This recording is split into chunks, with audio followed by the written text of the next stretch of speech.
Doing live? We're doing live. Yo, Mm, Derpy was cool this week. He hit me up like midweek to do like some recaps for Cinecon. That was really cool. he should have.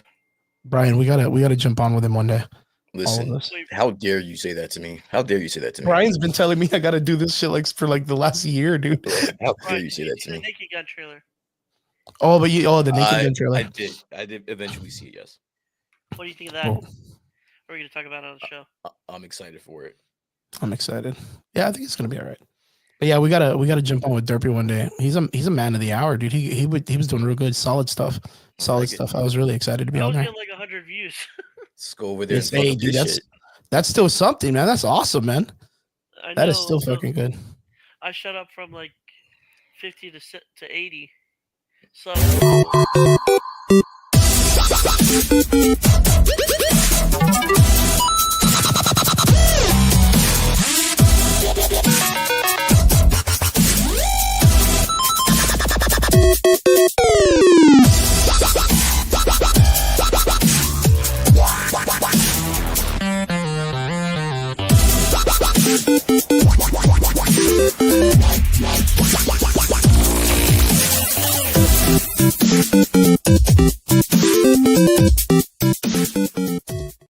What is up? Welcome back. It's Sunday night. You're here with the Average Boys podcast. It's your boy Crispy, and I am joined here with my boy Brian D from New Jersey, and I'm here with Derpy Entertainment. My boys, how you guys doing? How was your guys' week? shit. Yo.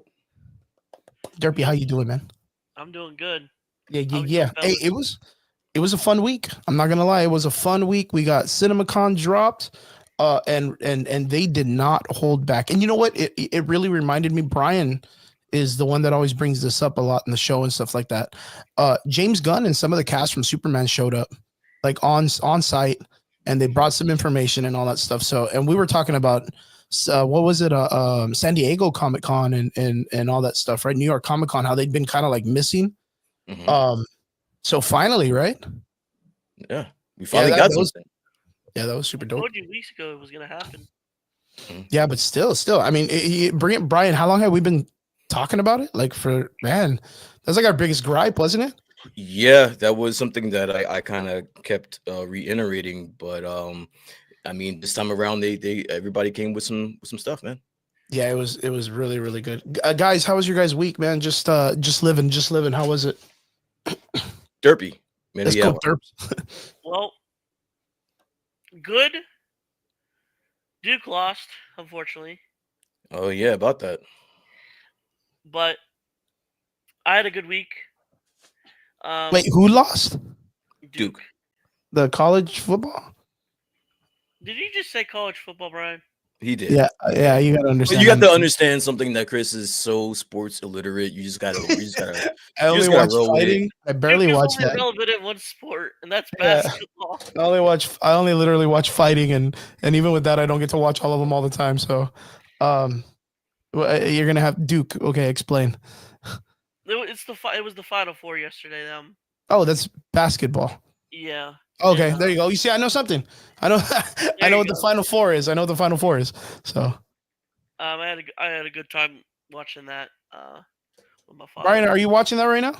I watched it last night. I watched all both games. It was all number one teams Right. last night, and they were interesting. I see. I like it when the Final Four has at least one Cinderella team, one team that should not be there. Yeah, It's underdogs. kind of boring when other favorites are there. Right. But I mean, both were enjoyable games. A lot of people had a lot of money on Okay. Duke. Duke, them losing was a upset, kind of. Dang. So it should be a good final. Dang. So okay. So let me ask you guys. So who are you guys going up for? I really don't care. My team's not Me in it. too. Oh, and you're like, I don't give a shit. It's basically Texas versus Florida. Yeah, Oh shit. I got Florida in it. Okay. And that's because Brian usually a Texas dude, no? It's, Or it's- basketball, are you more Florida based or what? For college, I like to stay home, so I'm more of a Rutgers fan for most of the college sports. Big Ten. Yeah. So when it comes to professional, I'm a Cowboys fan, but when it comes to college, I'm a hometown kid, man. Okay, good There you shit. go. David in the comment section says Duke gave up an 11-point lead They In under blew a it. minute, 30 seconds left. Yeah, they blew it. Dang, dude. So it was pretty exciting then. Yeah, it was a pretty good game. Yeah. That was a pretty damn good game. Sweet, sweet, sweet. Other than that, Derps, what else? Other than that, I saw Biggie. Biggie's not in the comment section yet, but he already posted up pictures of WrestleMania. They're already prepping the stadium already. Sure.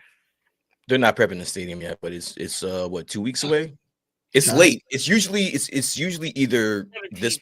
yeah, it's either usually this past weekend or like next weekend. So they're pushing it back. So it's kind That's the one that you went to last year, right, Brian? Yeah, I went out there to Philly. Yeah. Yeah, man. Where are they gonna be hosting it this year? This year's in Vegas. Vegas. Oh shit, that's pretty cool, Big right? time. Big time. Big time, Yeah. big time game. Nose, Are they doing it nose, in the Sphere? nosebleed sections will cost you a fucking liver. It's really, man. So their It's fucking really prices expensive. are really crazy. Yeah, I Holy think the shit. days of affording WrestleMania tickets are pretty much over. Damn, that's crazy. Of course, that's probably coming off the heels of like the John Cena turning heel and all that stuff, right? So, like, what's the big overarching thing for WrestleMania this year? What's everybody most excited for and all that stuff? You just named it. That's literally it. Like, that's the biggest thing. I mean, No, there's gotta be there's- more though, right? No, there's definitely more. That's one of the big CM things. Punk too. CM Punk and Roman Reigns and Seth Rollins in a triple threat. Also, the women's triple threat is pretty big. The Gunther and Jay Uso is pretty big. They have a lot of stars right now. A lot of people firing on all cylinders, and it should be a good card. It's a 2-night event. So it should be What night is the main event, Brian?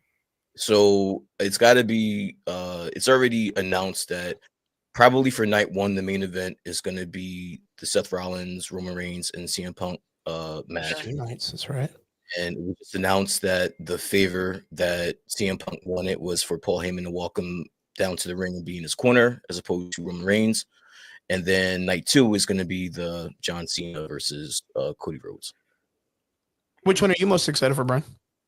The triple threat is. I'm a big Seth Rollins fan, so Okay. I'm looking forward to the Seth Rollins, CM Punk, and the Roman Reigns match. That's going to be good. That's going to be a really good match. And Derpy, what about you? What's your favorite set for the WrestleMania? What's your favorite matchup? The main one on Sunday night.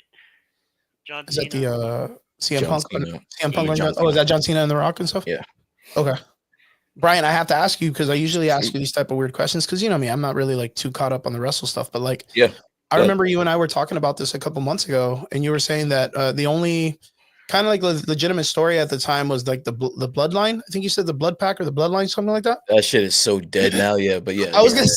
gonna say, but from the way you're kind of telling me all this stuff, like it seems like it's back to like some exciting times. Like there's a lot more better storytelling going on in the wrestling format right now. Yeah. So, I don't know what happened or what happened where whatever the switch Where, like, it switched, was, right? but for a long time, I want to say for a good 2 years, the Bloodline storyline basically carried the company. You know, that was the Okay. most interesting They thing. won a lot.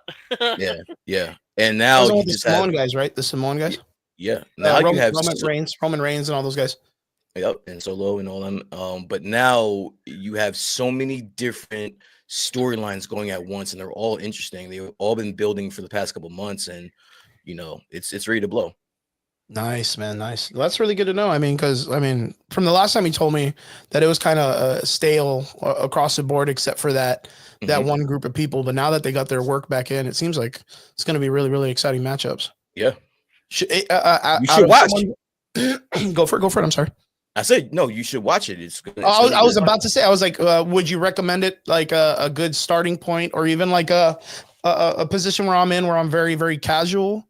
Like I'm kind of like a normie. I could jump in and just be like super excited about this. I know that you are a big Rhea Ripley fan. I think she's dope. She is involved in a really good triple threat match as well. Is it Raw tomorrow, Brian? What's that? Raw tomorrow, right? Raw is going to be tomorrow, and for I mean, over the last 3 weeks, it was across seas. So thank God we have a normal Raw this week. Right. But yeah, I mean, if you're a big Rhea Ripley fan, she's involved in a triple threat match with two of like two of the other best women wrestlers with Io Sky and Bianca Belair. So that's going to be a banger, like Nice. no doubt. So if you're a Rhea Ripley fan, at least tune in for that, bro. It's going to be a good match. I mean, across the board, there's a lot of people that are like Rhea Ripley fans. I'm guessing, right? Yeah. Yeah, I Yeah. think everybody just in general. Yeah, Yeah. JD says hookers don't fart; they let out little. That's a fact. prostitutes. That's a pretty That's a funny fact. one. I like That's it. Good job, JD. But you know what? I was a really good fan, and I think I told you this of what's his name? Rey Mysterio's kid. What's his name? Dominic Dominic Cruz. Dominic Mysterio. Dominic Mysterio. If I say Dominic Cruz, I'm telling you, dude, I'm just telling the MMA world all the time. That's so You were weird. struggling. I was giving you the answer, and you're just Yeah. struggling over there. Like, I'm Dominic giving you the Mysterio, answer. I think he's a good up and comer kid. He's got a lot of respect for the company. He carries himself fairly well, and I think he's very good at selling the show and doing all that stuff. I've also been seeing that like Jake Paul, right? Jake Paul's still in it, and he's been doing some pretty like athletic movements when it comes to some of like the finishers that he's developing and stuff like that. Like he's pretty spectacular when it comes to his athleticism. I mean, you hate to say it, you hate to see it, but the kid's a natural. Yeah. I saw him doing some stuff like literally the other day, and I was like, damn, dude, this kid's fucking strong, or I don't know what it is, but he's really, really good. So yeah, it seems like even in my situation that I'm not too caught up. Yeah, Biggie, we were just talking about you right now, dude. Like in my situation, I might tune in, I might jump in with Rob and check it out with Biggie and stuff like that. We'll do a Discord or something like that. He likes to show the videos off or whatever, but I might jump in. And check it out. You should. And you know what? It catches me because I'm still like an old school guy, so I didn't even really realize until you said it right now that it's like a 2-day event. It's been a 2-day event for a couple of years now, but I mean, normally one card is more stacked than the other, or you're looking forward to one card as opposed to the other. Last year, not so much. It was pretty good, but this year, both cards are going to be stacked, dude. They're gonna be really, really good. Yeah. Excellent stuff. Yeah. And when's the date drop? We got like 2 weeks. So The like 19th, the 19th and the 20th. 19th and 20th. There you guys go. WWE WrestleMania. Most definitely. What you gonna say, Derpy? Tell us, Derpy. Oh, I thought Derpy. Derpy, did you say something? No. All righty. Derpy's always super quiet in the background, just like, I don't know, doing weird things, waiting in the corner, like, oh, I'm going to say something kind of crazy. JD in the comments says, Paige, there needs to be more about Paige divas. I could tell you some stuff about Paige if you really want to know. Go. I don't know. No. It's Is it inappropriate? It's inappropriate. Yeah. Oh, it's inappropriate for Derpy because Derpy's like 10. Can't do it in front of Derpy. You're gonna have to tell me the DMs, right? Is it pretty like what I think it is, or what? She did some wild shit while holding the Divas Championship. It's kind of wild. Oh shit! Let's put it at that. Oh shit! Did it make for good content? PR is bad PR. I mean, it depends on what you think of PR or what bad PR is. I thought it was fucking crazy. JD says Paige was the first mommy. Yeah, I like Paige. Yeah, Paige is cool. She's cool. Awesome. I think Rob will probably disagree or something because he's all, dude, Rob is 100% Rhea Ripley's mommy at all times, man. Yeah. She got shots with the belt. All right, I think it's getting a little he's being a little cryptic. I was trying to steer away from it, bro. I just don't know. I don't even know what that means, but let's just leave it at that. We'll just leave it there. But yeah, we'll jump right into this. Actually, what we're gonna do first is we didn't get the opportunity to see it, nor do I feel like it's something that we're gonna be really rushing to go watch. Okay. But Minecraft dropped this week, and we had talked mad shit about the trailer when it dropped, that it looks silly as hell. And but apparently it's been getting some good reviews. Apparently it's been getting some pretty solid reviews and stuff like that. We kind of talked about it last week a little bit, talking how it was going to be more of a kid-friendly movie, kid-centric, and maybe even some, teenagers and to some adults that probably do a lot of the YouTubing and stuff like that. Maybe. And apparently there was a lot of opportunity for them to put in some really good Easter egg stuff and things like that. Derps, though, got to check it out. And Derps, I'm going to give you the mic and I'm going to give you the floor so you can kind of tell us your thoughts. If you want to do non-spoilers first, Like, tell us non-spoilers, and then when you're ready to talk spoilers, just do a break and be like, okay, we can talk spoilers a little bit. But let us know what you think about the Minecraft movie. So Minecraft, the movie, Yes. based off the game name. I like that. Movie was made for a family. Not to be For mistaken family. with the books. It was mainly a family friendly movie. I mean, which is refreshing, right? Right. I enjoyed myself. I went with my sister and my father. Okay. We went out for lunch and then we went to go and saw the movie. Mm-hmm. So, what do you think of the movie overall? Like, what was it about? Do you feel like they did pretty good in? The movie it wasn't that bad. It was very over the top, childish. I'll say that. Well, Derpy, can I ask you a question really quick before you continue? Yes. Well, two questions. One, are you a Minecraft guy? Did you play the game? Yes, of course. Okay. It's been out for how many years? I listen, I've never played it, so I was just wondering. So being that you are a person that plays the game, do you think that in order for someone to enjoy it, would they have to be a person that plays the game? Good question. In certain things, maybe. Okay. Like certain references, but overall, if you're going in just with your kids, yeah, you'll enjoy it because there's some moments that are funny. Okay, because I like Jack Black. I find him funny. I know a lot of people kind of either take him or leave him. But honestly, there was nothing driving me to see this movie. But and it's mainly because I felt like I would have had to have played the game in order to enjoy it. Right. But if you're telling me that it doesn't matter whether or not like some of the Easter eggs may go over my head, but if you're telling me that I can enjoy it regardless, then that gets me kind of into wanting to see it. For sure. I will say this: it's probably only a one-time thing. Okay, so you won't go back. You won't go back to see it. Yeah, I won't go back to see it. Maybe in streaming or another way we can find it. If you know what I mean. Of course, me and Chris are all about that. Chris, are that you rewatchability, man? Yeah, Chris, are you a fan of the Minecraft world? I had the opportunity to play it a couple months ago with some friends. They invited me on. I had never touched it before. I always thought it was really dorky, but I had the same opinion of Fortnite before I ever got on it too, because I was really big on Modern Warfare. I kind of like, you look at the art, you look at all this stuff, and you kind of like, not for me, it's for kids or whatever. But I did get the opportunity to play with some friends in a private server, and you find yourself getting lost in it. Like, it's a whole other world about going and collecting materials and minerals. It's very much like Rust, or it's very much like any of the building survival games that are out there. Except I feel like it's very intricate, and it does deal with a lot of like these like small, minute opportunities to kind of like dwell into some science when it comes to like mixing minerals or mixing items to build better things and stuff like that. There is some type of underlining story with it, in the sense of like it's very loose, with it being like, there is villagers and people that live in this world.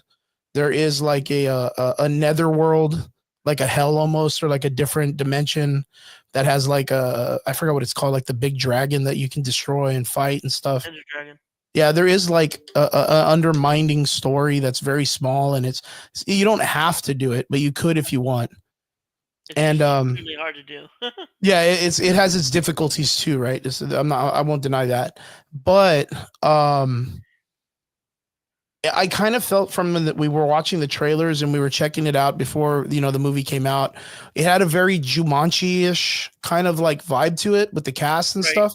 So I kind of felt like it may be a little bit more in tune to like the younger teenage, maybe children's class of things. Like you're gonna go watch it. You may go watch it, you may not, but it's more targeted towards like smaller children and stuff.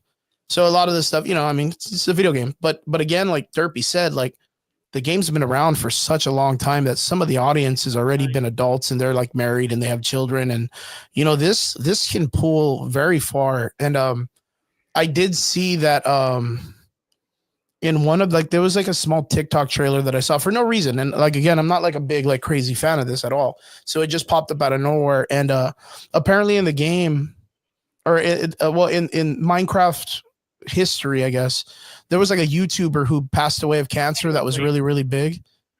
Are you familiar with the guy I'm talking about, Derpy? Technoblade. Yeah, Technoblade. Yeah, that's exactly what I'm talking about. Well, He's in the apparently they give him like a very special nod in the film, just like a pass by moment where they reference him, like specifically reference him in such a way that's really heartfelt. So there was a lot. You could tell that the people that wrote the story and the directors and stuff have a lot of care for the fans, like a lot of care. And when I saw that, I was kind of like, wow, that's really nice, dude. That's like extremely nice for them to do something like that. So, yeah, it kind of changed my my whole aspect on how I was thinking about the Minecraft film itself. So, are you gonna see it? I don't know. I don't know if I know enough of that because even right now when Derpy mentions it, like you know, I looked into it more and it's a very heartfelt story. So for them to do that, I thought it was very nice.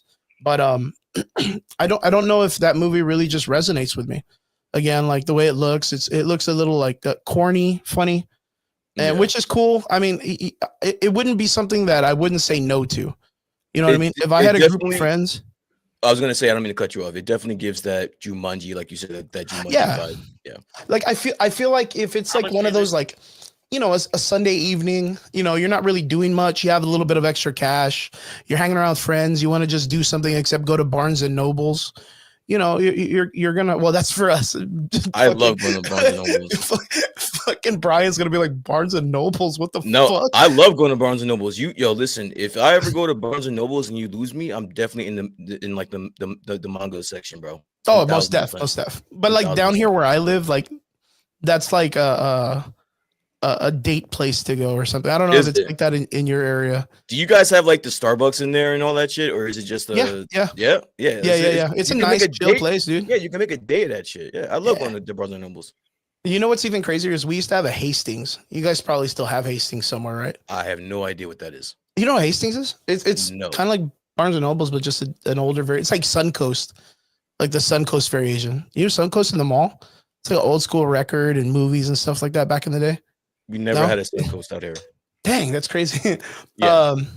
Well, yeah, I guess Hastings would have been like a just an older version. I think Barnes and Nobles is kind of like the newer, coolest spot. But like here, it's like a place where you would assume.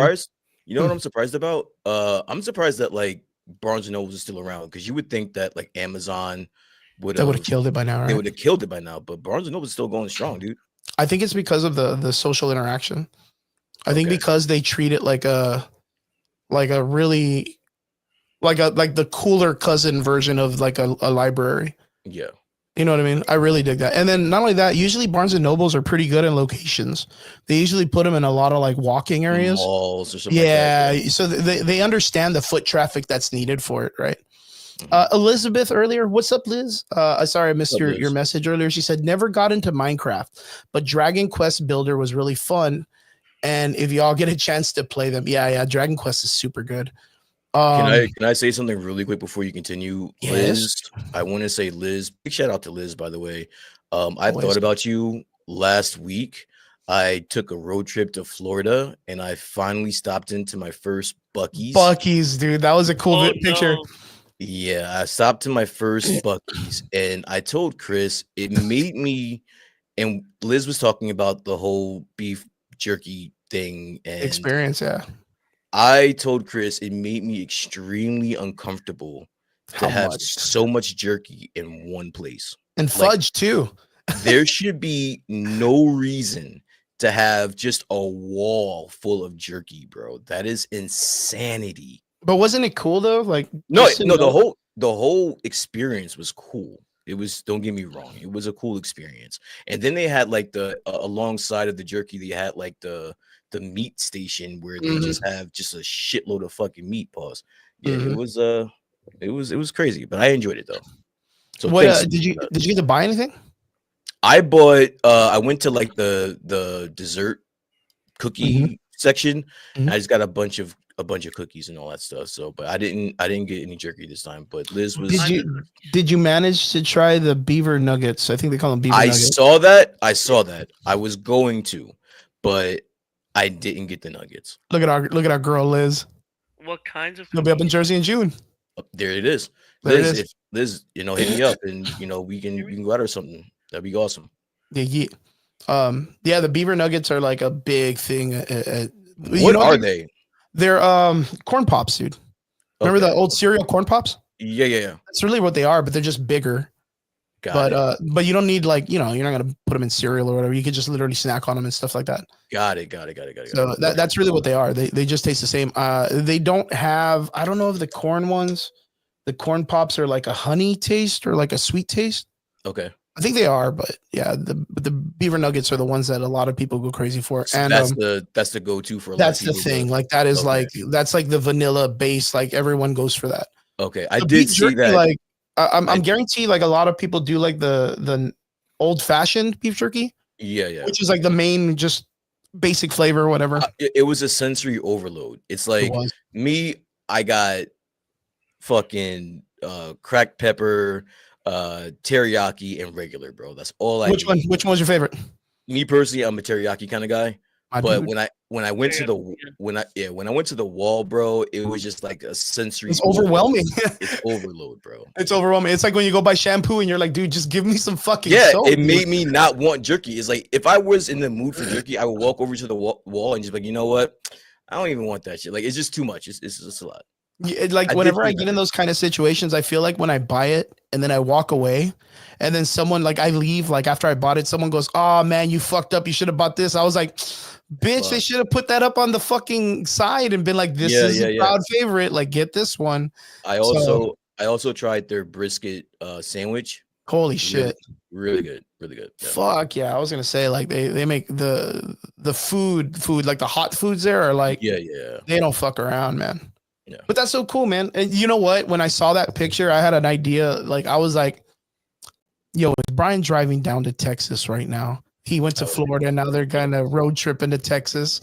I was in my mind, I was like, he's gonna surprise us in a couple of days. And then you just ended up back home and I was like, oh, all right. I was like, okay, that's cool too. But Liz is gonna go visit you in Jersey. That's super dope, dude. That's super dope in June. Very, very nice. Very nice. Yo, Liz, you know what you should take him? Whataburger sauces.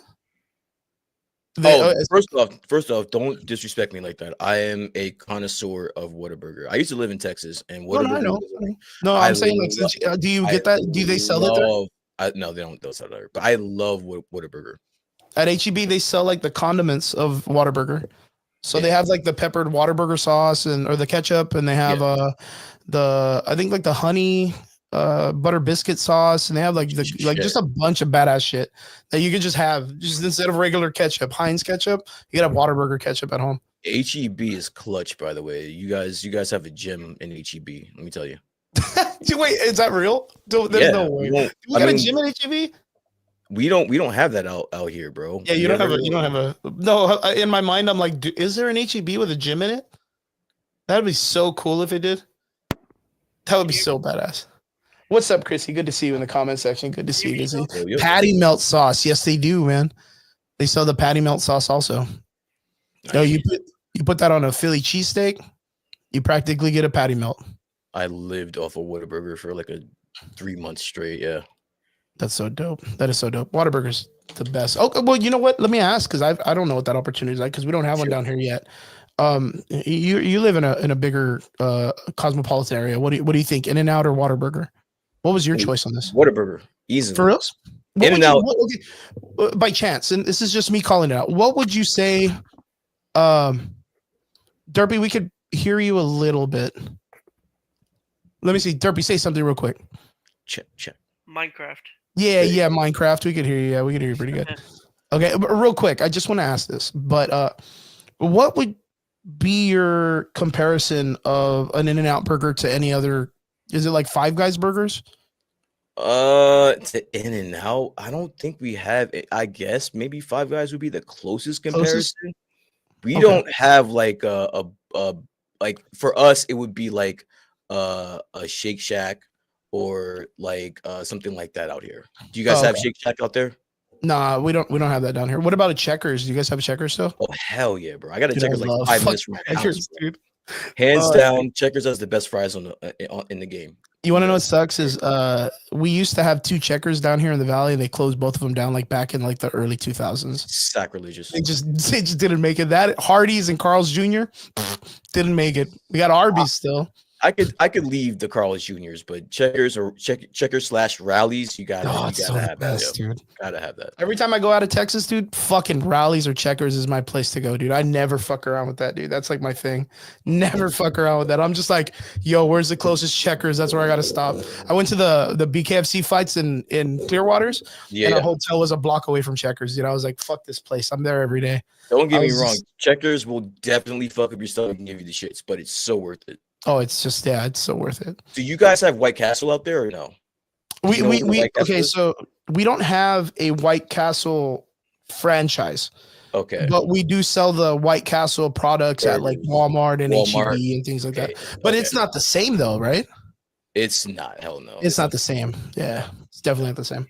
Because they sell the Checkers fries at Walmart too. And they don't taste the same. Like you love to make them at home. Not at all, dude. Yeah. Not at all. What about you, Derps? What about you? Have you had the opportunity to try Whataburger yet? No. Oof. I got I'm gonna email you one day or something. You're gonna email Whataburger? I'm gonna email him a burger. If you're able to email this guy at Whataburger, you have $1 billion fucking you have $1 billion idea. That's my superpower, dude. It's my mutant ability. Would it make me a bad person? 1000%. You already know what I'm gonna ask, Brian. Would it make me a bad people in the chat? Maybe you guys could give me a fucking choice here. If I was to like mail Derpy a #1 combo, or at least a burger, like it's wrapped up really well. How can I do? How can I make this happen? Mailed burger, bro. Like that is insanity. Yo, wait. Oh no, wait. Okay, though. Wasn't there this thing during that they started after the coronavirus where you can like buy pizza from like New York? I did it. I did it. How was it? It was awesome. They would freeze dry that shit and send it to you. But the only issue is that because so many people were doing it, you had to wait. I had to wait like 4 months for my shit. 4 months. Oh my! I spent like $120. It took me 4 months, bro. 4 months to get a pizza. Yeah. Was it worth it? It was though. It was. Oh man, that's fucking dope. That is so dope. Elizabeth, I don't think one. Smash Burger. I don't know if you guys have Smash Burgers out there, but Smash Burger is another hidden gem too. So Chrissy says there's a Checkers in Houston. I didn't know that. That makes me happy. Elizabeth says Smash Burgers. We need more of those. So that means I'm guessing. Do we have a Smash Burgers in San Antonio? In-N-Out be more like White Castle. In-N-Out might be more like White Castle, kind of. Would you agree or disagree, Brian? Oh, I'm sorry, you're asking me. Say it one more time. I was reading the comments. Elizabeth says In-N-Out might be more like White Castle. No way. White Castle is in a fuck class all by itself, and so is In-N-Out. To be honest with you, like I've had In-N-Out, and I don't really have anything comparable. I will say that it is overrated, though. There's a lot of other chains that I would go to before In-N-Out. Like their Food Hour, folks.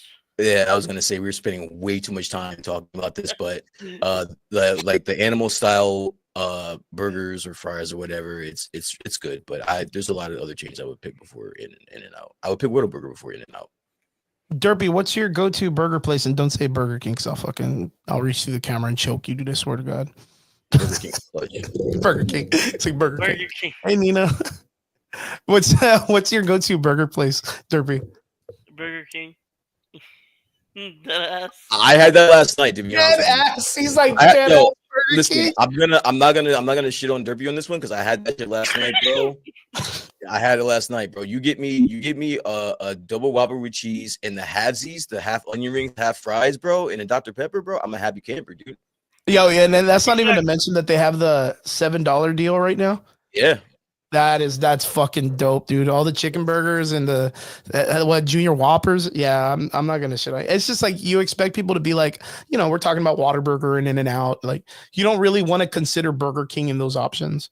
But But Burger King is clutch. Burger King is clutch. It comes in clutch. It's a really, you know what? I like Burger King. It's a really good munchy fast food place.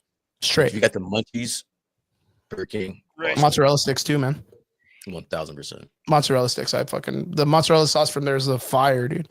Nina says, anybody going to Comic-Con? South Texas Comic-Con drops in the 20th to the 22nd, 23rd.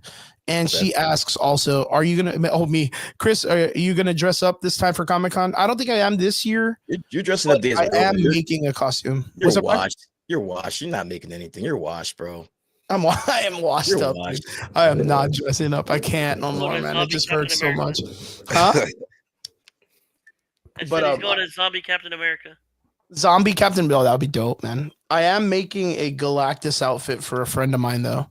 Really? So yeah, I'm making straight up Galactus too. With I'm gonna try to do platform shoes for him. We're trying to get as accurate as we can. Like we're really pushing for a really good costume this year. Okay. Are they tall, Chris? Yeah, he's got to be tall, not me, man. I've done that shit so many times in the past. I'm already tired. My feet still hurt. See, look, he's washed. That's how washed people talk, bro. Washed up actors, washed up Yeah. Washed, bro. I've always, you know what I've always wanted to do though? I've always wanted to tell people like I've retired and then dress up like in this like mystery costume and just rock shit. And then like at the end of the day, just take it all off and people be like, what the fuck, dude? You know what I mean? I thought that would be pretty dope. But, I mean, maybe, I'll probably be there for sure. I'll be there hanging around. I usually try to help as many people out with the cosplay and see all my friends and all that stuff. So I'm just really excited. I mean, South Texas Comic-Con, Ramsey Ramirez, one of the best, if not the best, comic convention down there. They're bringing down Gabriel Iglesias for Saturday to do a comic show. Wait, didn't he already have the Comic-Con? Wasn't that just like a few months ago, if I'm not mistaken? No. So what's cool about the way Ramsey does this is they call it the Big Three, and he hosts 3 events a year. Oh, okay. Yeah. Okay. So he hosts Anime Fiesta, which is the one that we probably talked about. Yeah. Maybe that was the and one. then the other one is the Ultra Gamers Expo, which is a huge gaming event that he throws, which is really, really good too. Okay. And this year, well, at the end of the year during the April time, it's South Texas Comic-Con, which is again one of the biggest, if not the biggest show in like South Texas. Nice. So great show. He always does amazing stuff. They're bringing down 2 of the guys from Star Trek, some of the cast from the live action Avatar Netflix series, the entire trio of Rick and Morty. He's bringing down a lot of people, man. Super cool show. Of course, RJ Mitty's going to be there. One of the guys from Breaking Bad, another gentleman that's in the show. Like, just really, really great people are going to show up. So really exciting times. Really excited to see what happens. And yeah, yo, I was always thinking it would be really cool to do like a serial killer con. Like, you know how like for a minute there was like people into like horror and crime and all this stuff, but I was like, how hard would it be to bring like people from prison, dude? That was so fucking wild. We're gonna host a friend of mine made a really funny comment the other day that we're doing a Hispanic convention that's coming up soon, and he was like, yo, dude, they should bring down Yolanda Saldivar, the chick that shot Selena, dude. I was like, fuck out. You know what I love about you, Chris? Post bail on her like a couple weeks ago. You know what I love about you, bro? What? It's like I have a bingo card of things that you can say. Out of pocket shit. And I you know what? I just would never fill up that card. So out of pocket. That is honestly, you're just giving away IP, bro. The serial killer con. That I mean, you would be the first one on the block with that. What would it be like? What do they call Convict Con, dude? Convict Con. Convict Con. Yo, Convict Con? Come on. You're giving away the free sauce. You're giving away free IP, bro. Like you gotta, you're like, stop, don't give the ideas away. We're waiting for this. We're gonna make it work. So be a bunch of fucking Jeffrey Dahmers walking around and shit. So. Fucking dude, that would be horrible, man. That would be so fucking horrible. All right, back to the show. Let's reel it in. So Derpy, you got to see Minecraft. You got to check it out. Some people were giving some really positive reviews. Yourself, what would you give this, and would you recommend it to anybody? Casuals, do they have to watch the game or play the game, or could anybody just go up and enjoy this? Anybody can go enjoy this. Nice. I would give this an 8 out of 10. That's pretty good. And thirdly, But wait. You said that you give it an 8 out of 10, but you wouldn't see it again, Or rewatchability, like that makes sense. or you Either wouldn't one. pay to say. Okay, fair enough. Yeah, because he said on streaming services Yeah, that he that's was fair. okay, That's fair. but That's fair. paying again would be a lot. But you know what? That's really good because Borderlands sucked. Yeah, it did. And Yeah, I Borderlands sucked. So they got this right. That's not too bad. But so good. 8 out of 10. Would recommend. Fun for the family. Overall fun time. Good kid film. Which brings us into our next talks. We're going to be talking about Cinecon, right? So say one last thing. what's up, Derps? Yes, I go want to for say it. one last Go thing for it. before we. Yeah. Sorry about that, brother.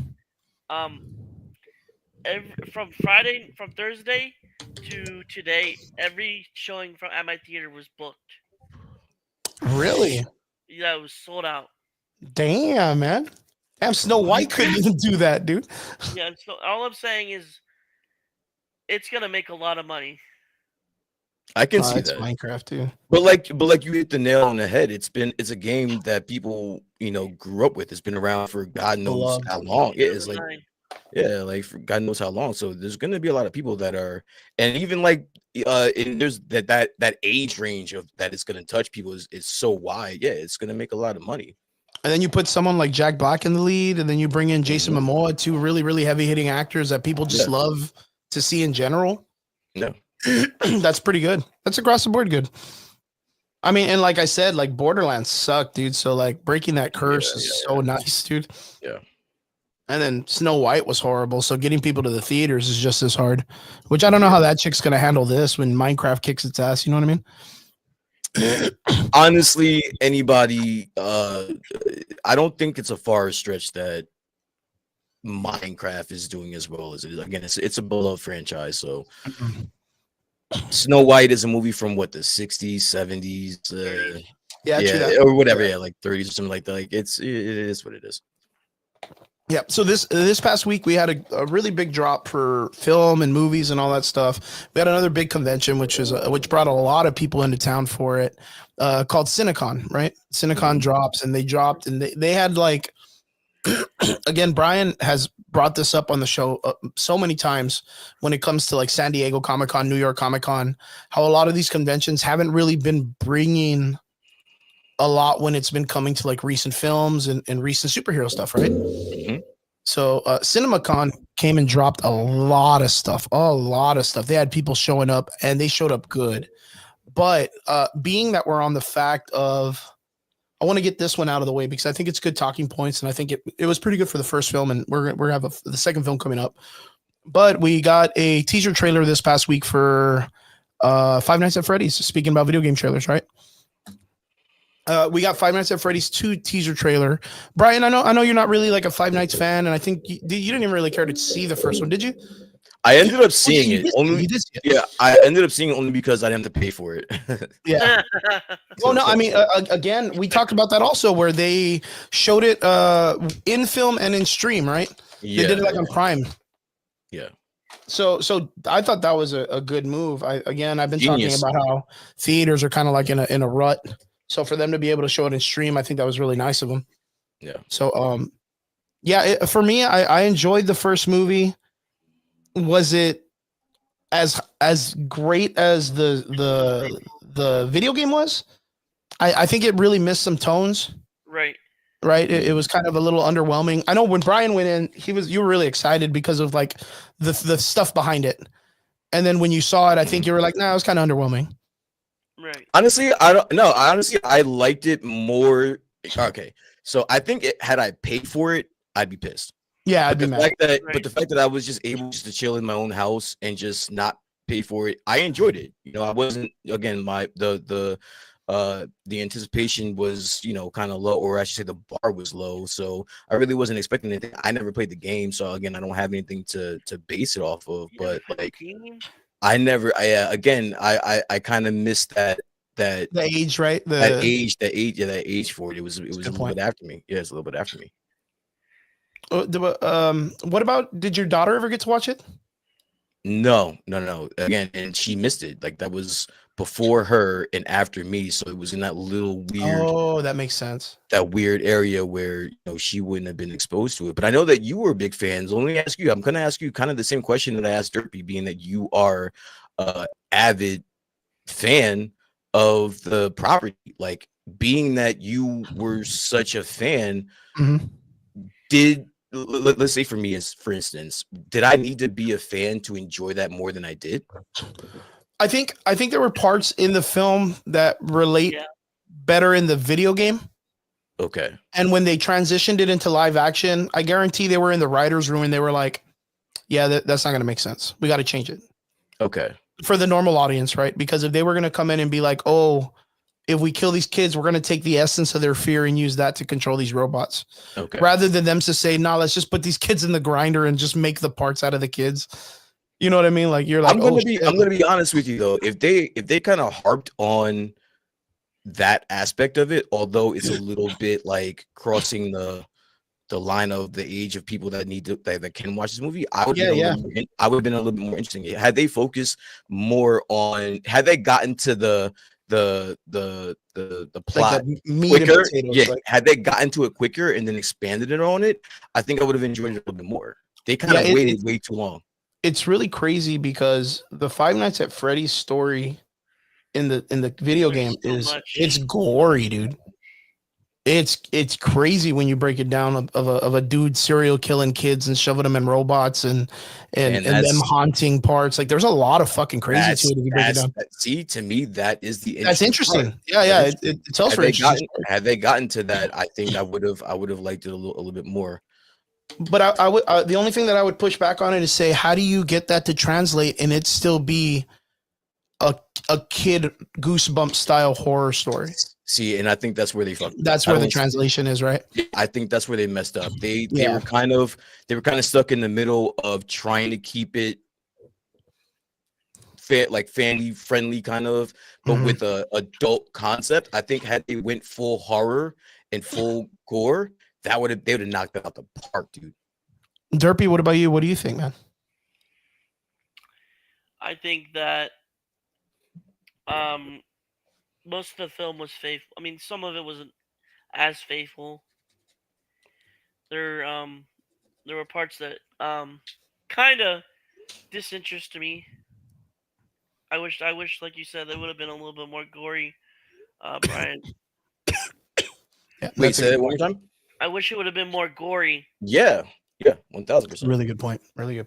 But it's hard too because Scott Kaufman, the director and creator of Five Nights at Freddy's, he's a very Christian person. Yeah, like it's really hard to explain that before Five Nights at Freddy's, he was literally like one of the only people on the market making Bible games. You know what I mean? Like Bible video games and pushing on little creatures that talked about Jesus and God and stuff like that. And it was only like in certain like comments that people would be like, yo, your fucking creatures in your fucking Christian games look like weird animatronics at Chuck E. Cheese. And then he made like this weird transition into like a dystopian future side scroller, like NES old school looking video game, like almost like Atari video game, like the type in kind of like games that they used to do back in the day. Yeah. Like, he went into something like that for a bit, and then boom, made this like he threw like he did like the craziest chance. His wife was like, "Yo, go get a job. I'm tired of this shit." Mm-hmm. And he was like, "Well, I'm just gonna take one chance and just make this game." And all he did was took like a photo that he created and then made it just like animated, like pan backwards and forwards for shit. And he made like, because it's super basic when you look at the game base. And it just popped off. It literally just popped off. So that's where all that shit came from. And then from there, kind of like the Call of Duty thing, they started to be like, well, the zombies is working. Let's make a story, right? Yeah. And that's where it all kind of like went through. So now here we are Bloomhouse, which one of the biggest that's fucking horror. It's horror. Yeah. It's horror. Yeah. That's what's super crazy is like you saw him make the first game or the first movie game, and it wasn't very scary. It was kind of silly, right? Right. But kids can get away with watching that and not be fucking having nightmares or freaking out. Fuck them kids. Fuck them kids. There's a part of me that thinks that Kaufman and the director and Bloomhouse and these guys are going to be like, yo, we heard the audience. We're going to give them what they want for the second film. Zero shot. Yeah, they're going to explore more. I think they're going to pull through, man. I really do. Zero shot. I think they from what I've seen. Go ahead, Derby. Say it again. I'm sorry. Yeah, go ahead. I don't think it's going to be as faithful as what I've seen in the teaser. Okay, go for it. What do you think? Because they did drop the trailer, right? Mm-hmm. Yeah. What do you think, Derby? Able to pull that up, or have you seen it, Brian? I have not. Again, Chris has said I'm not a big fan. If it comes out, I may check it out. I may not, but I did not check out the teaser. What did you think about it though? Like I said, I don't think it's going to be as faithful as it was with the game, because the game is completely different than the first one, and it doesn't look like it's going to be as faithful. So when it comes to the second movie, which game are they adapting? The second game, I'm assuming? The second game, yes. Okay. And Chris, were you a big fan of the second game, or was that one of the, where does that rank in the lore of Five Nights at Freddy's games that are out there? Well, I mean, Derpy's putting really good details in this by saying he doesn't know if it's going to be as faithful to the adaptation of the second, right? Correct. Yeah. But the reason why is because the guy who created Five Nights at Freddy's has a tendency to sometimes want to release something later, so he has to like retcon a lot of the stuff in the original games. I hate that. But yeah. The fucking Brian knows what's up because that's Marvel, that's DC, that's all these. I hate that shit. Yeah. But the shitty part is Five Nights at Freddy's is still fairly young for them. Not young in the sense that it hasn't been around long enough, but the lore hasn't derived into like this whole world breaking situation like Marvel, like what we're used to, right? To where they need to go back and fix things. So he comes up with a new idea or allows a different company like Steel Wool or another company to make the video games, and then they allow them some creative freedoms. And then Scott Kaufman's like, well, wait a minute, let me change some stuff. And then he goes back and he changes a lot of things. So in recent games that have come off, a lot of those things that he's implemented into the newer story, he's trying to like weave it into these original stories. Yeah. So like that would be like Abby in the first game. She was never a character until Security Breach, right? Yeah. And then for this one, they're doing like a like the picture where this bear, the Fazbear comes out, the mechanical one. He's in like a fair, and they've never done that before. But in the recent game that's supposedly going to come out with Steel Wool, they're talking about it in that game. That there used to be like these like events, like outdoor events. So it also looks like a school. Yeah. Okay. So that's the thing. That's the Into the Ball Pit. Okay. So that was the recent game that came out that I don't know if you got to see the trailers or anything about that, Brian. It was very retro Ninja Turtles kind. I didn't check it out. There was a lot of trailers I was checking out, and that was probably unfortunately on the bottom of the list. But you did remind me of one thing. I want to take a sidetrack really quick. You mentioned the name Abby. Everybody that's listening, everyone that's watching, bro. April 15th, The Last of Us season 2 starts, bro. I am so fucking excited. You guys are talking about I have something I want to ask you about. You guys are talking about a show or a movie that does the adaptation correctly, bro. Strap your nuts together, bro, because the 15th is on, bro. I had something I wanted to ask you about that, but dang. Oh my God, you didn't play part. Okay, so the same way you feel like about how I never played. I saw the leaks. And then okay. I don't know if this is controversial, but the second game is way better than game 1, bro. Everyone says game 1 is better. Bullshit. Game 2 is way better, bro. 1,000. There was It's a not lot even of close. controversy that followed the game, A though. lot of A lot of controversy. controversy, dude. Lot of controversy, but that takes you on that game takes you on like an emotional roller coaster, bro. It does. And that's all that I'll say. Like game 2, I love that game. That's probably my favorite game to They're play gonna- ever. I think me and Derpy, Go ahead. we talked about this on your show, right? Yeah. And Derpy brought up a good point, and I'm gonna ask you this, Brian, but I don't want What's to do that? any spoilers. I know you get mad at me when I spoil stuff, and Yeah. people haven't played fucking Last of Us 2. They're kind of a little late I to the get game. it. I get it. But still, that's the thing. A lot of people didn't play Last of Us, but there were a lot of normies. that Videos, there's watched whole that. fucking Yeah. cinematic videos they could watch and are. catch up on it, There right? are. Even There like are. There are. Cliff Note videos.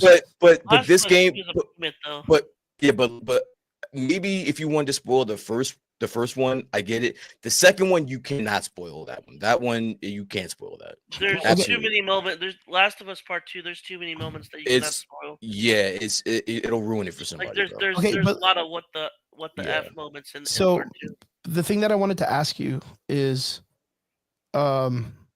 what me and Derpy had talked about, and it was a really Yeah. good question. The second season is supposed to kind of like or the first season of the second or the first half of the second season or whatever Yeah, is supposed to end with I'm just gonna say the Joel situation, yeah. right? That's what I've heard is that it's How do they go on with what they lose in that part? Like, how does the show continue?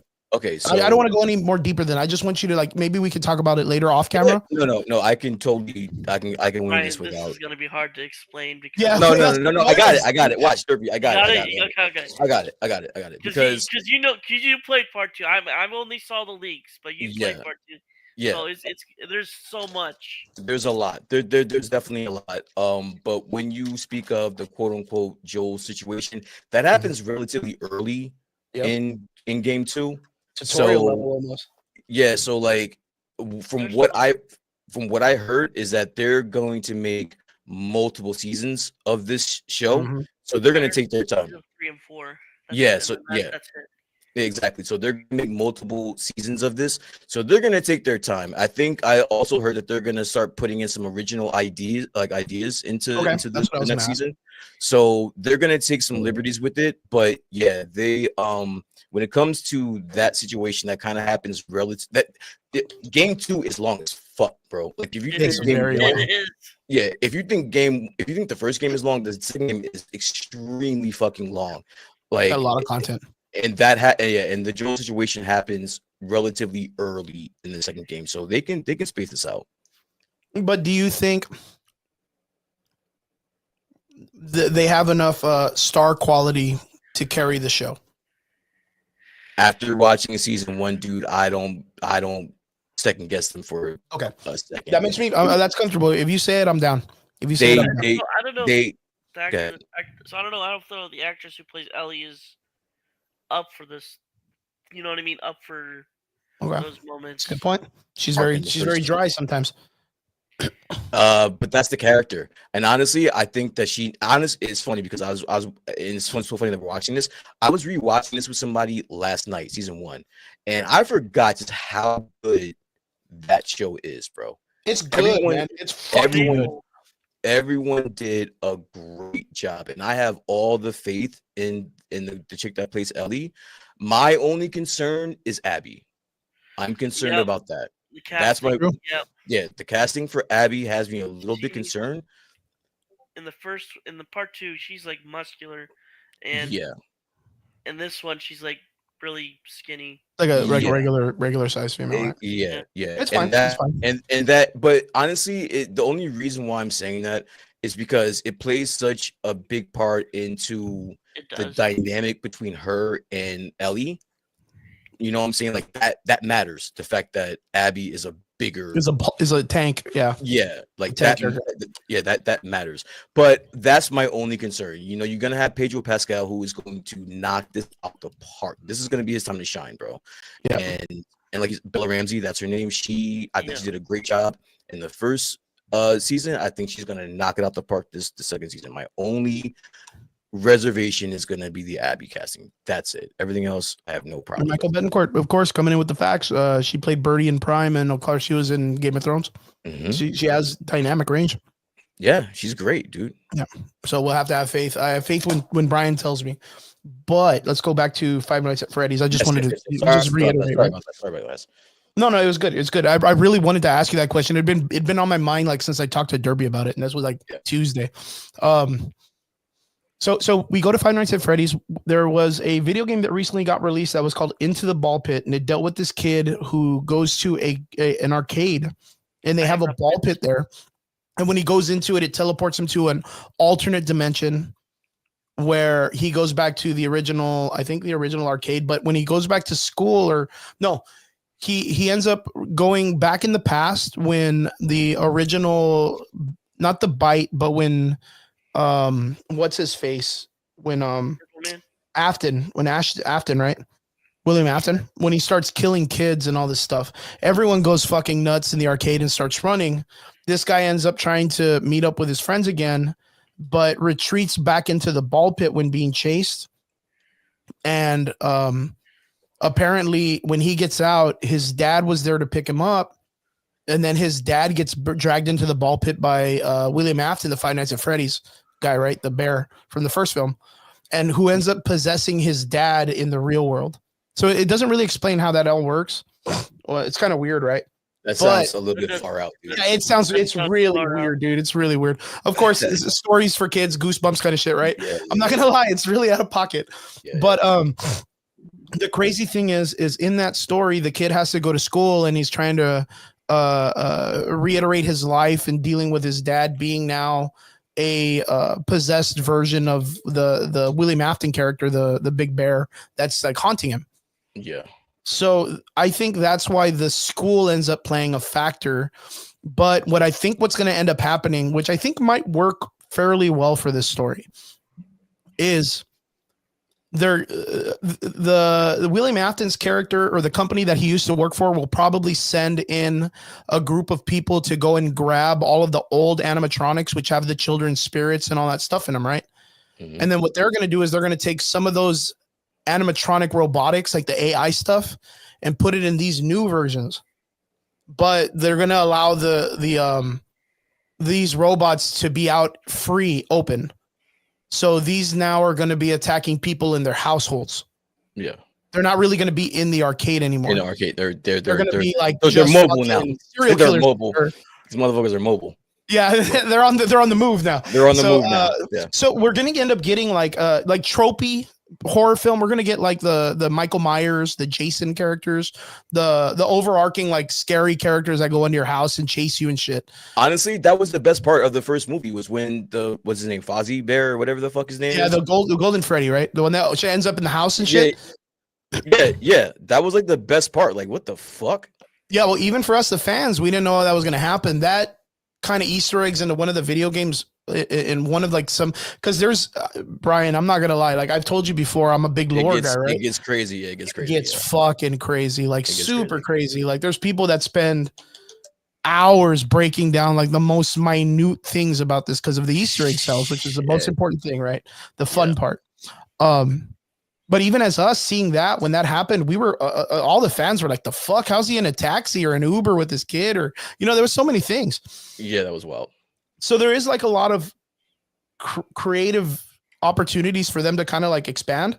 Yeah. Because most of the time, it goes back to the stupid question of, well, in the video game, if you're the security guard, why don't you just leave if these things want to fucking kill you? Why are you doing this for like $5 an hour? You get your check at the end of the night and it's like $12. You're kind of like, fuck that, dude. Like, I don't want to fucking get murdered.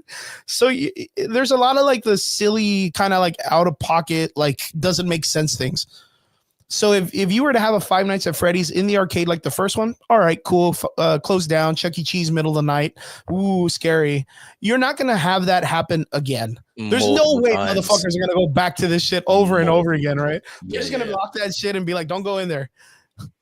But before you continue, go for it. I just wanted to say Michael Betancourt is in the comments. I just want to say, dude, I love you, man, and thanks for always being a part of the show, man. Rest up, and that's it. So I want to say, got you, brother.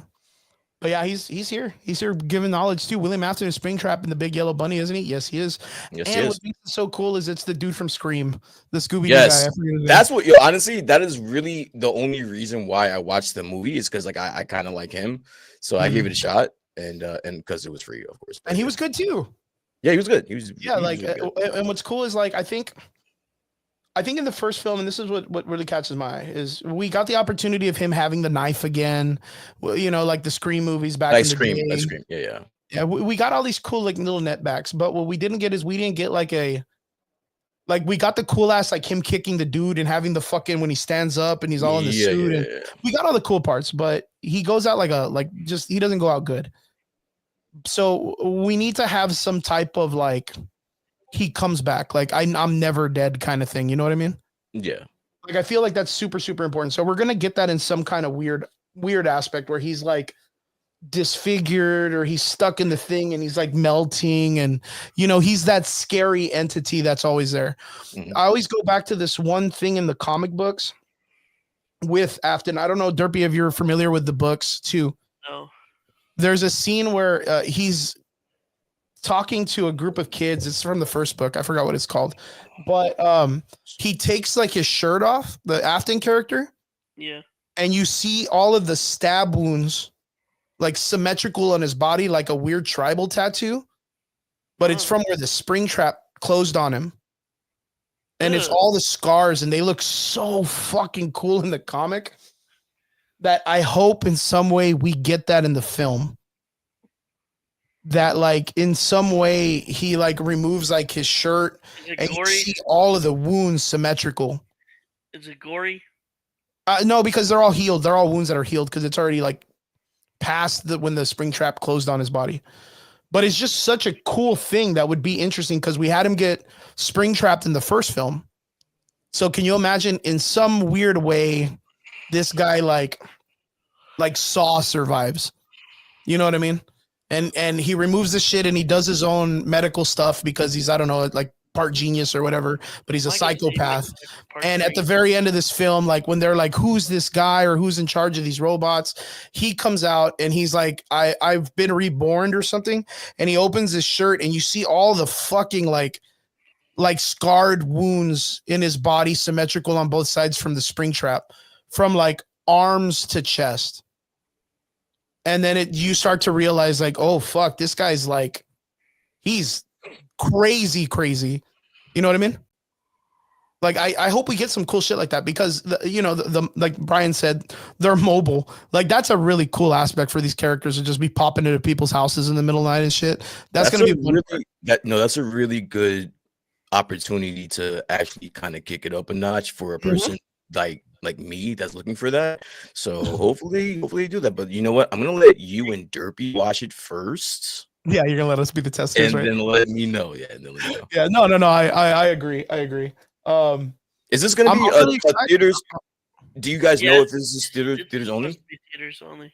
Okay, all right. Yeah, I don't think they're gonna do the streaming service. We're kind of past that. I wish they would though. Yeah. But It I'm was a excited. good Derpy, what about you, man? Are you excited for this? Derpy. I keep freezing. Oh, okay. No, did you hear me? What'd you say? I said, are you excited for the Five Nights at Freddy's 2 movie? I honestly don't know after what I saw. Oh, what do you mean? Explain. Just because it didn't look faithful It's what? to He's- game 2. He said it doesn't look faithful to the game. No. Which- Yeah, I agree. That you're 100%. Which is dicey. That's a dicey, risk that you're taking. Especially though, listen, I've realized that the Five Nights at Freddy's fandom is like Huge. it's like it's really culty.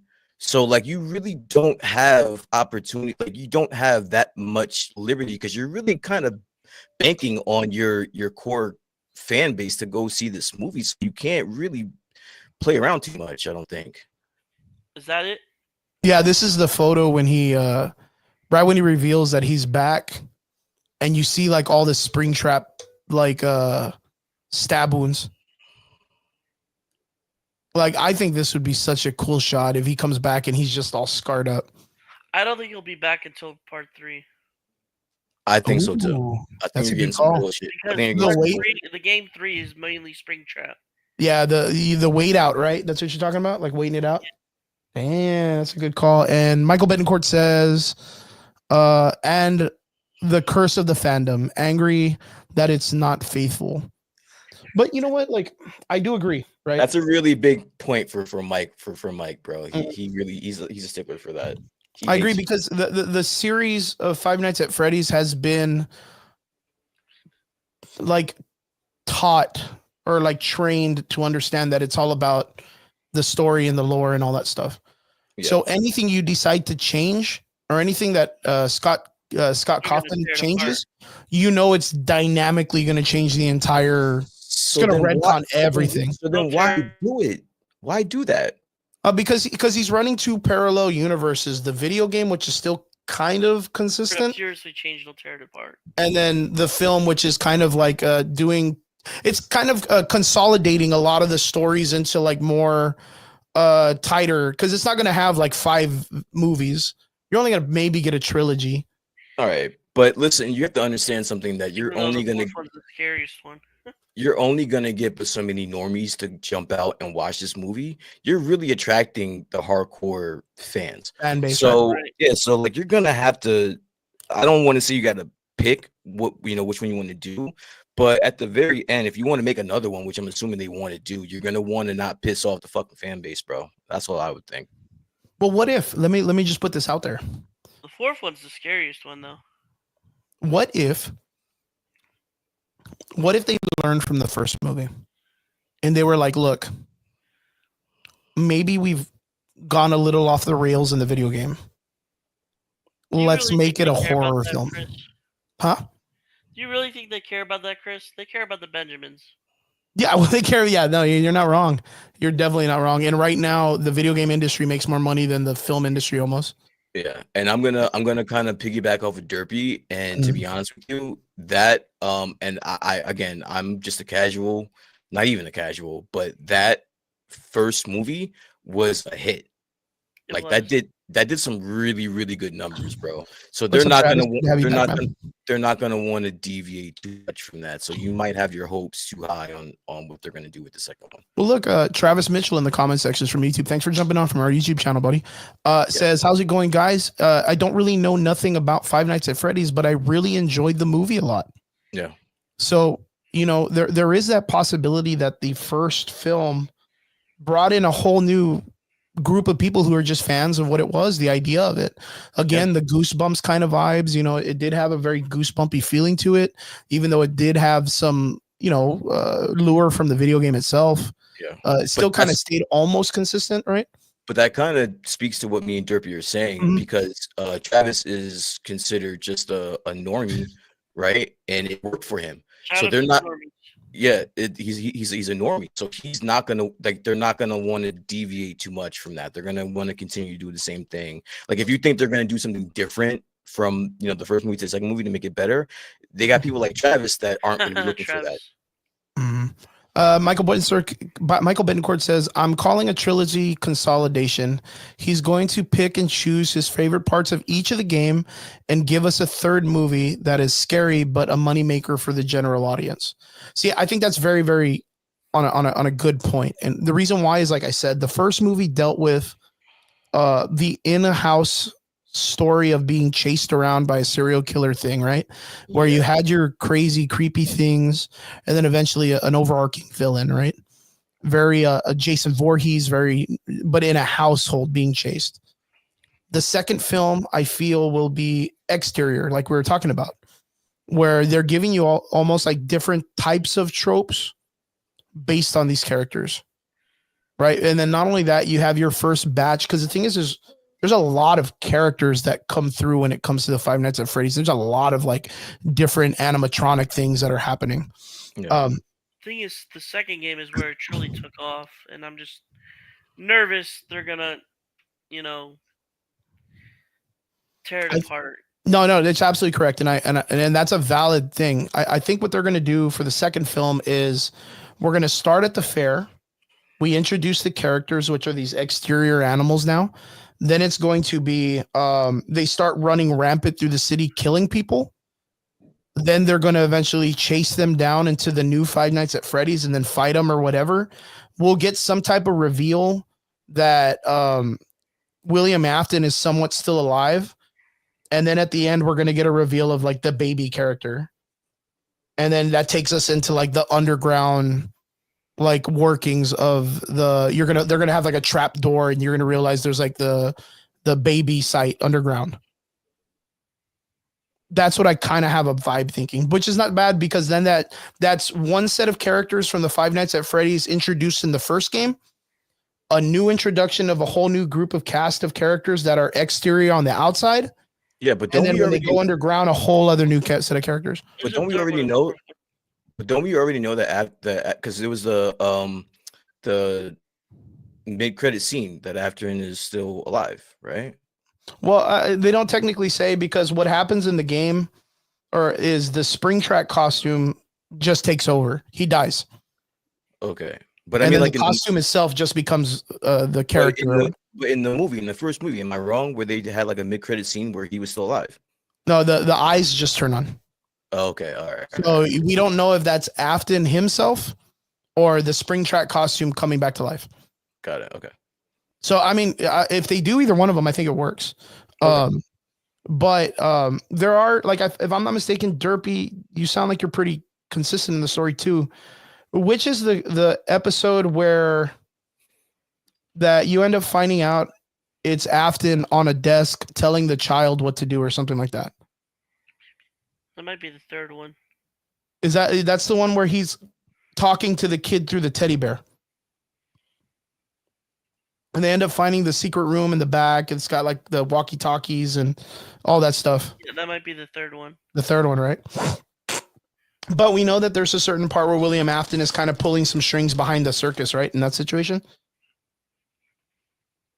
And then we know that they have to go underground for Baby's thing, which Baby is kind of like the overarching meanest mascot, I guess you could say, right? Yeah. Michael Betancourt's like, hey man, I'm okay with FNAF, but let's talk about the soon to be cinematic masterpiece called Megan 2.0. Did that trailer go off or no? I didn't watch the trailer. I did not watch the trailer. I'm not gonna lie. I didn't watch it. Brian, did you see it? I think he's fucking with you, bro. I'm taking a shot in the dark on this one. I could be wrong, but I think he's fucking with you, bro. Well, I mean, okay, so to break it down real quick, I thought the trailer was cool. I'm with Derpy in this when I'm kind of like, okay, I'm kind of weirded out because there is a difference in what the game gives us and in the lore compared to what they're giving us in this. But I feel like this is a more grounded way that you could really tell the story and it be okay for like the normals to watch it. You know what I mean? Like if they're celebrating the event of the original place, having new mascots, then the mascots go crazy. Like, all right, that's cool. That could be a thing. It could happen. And then again, I think it's just like what Brian said. I really hope that these people end up going, well, you know what? The first movie was kind of lame. We're going to bring the heat. Like we're going to make it a little bit darker and a little bit scarier. The only disappointment in this film is that it's being released in December. Was that like just Christmas, right? Like a Christmas vibe. Yeah, I'd rather it be in October. Like October. Yeah, that's a good point.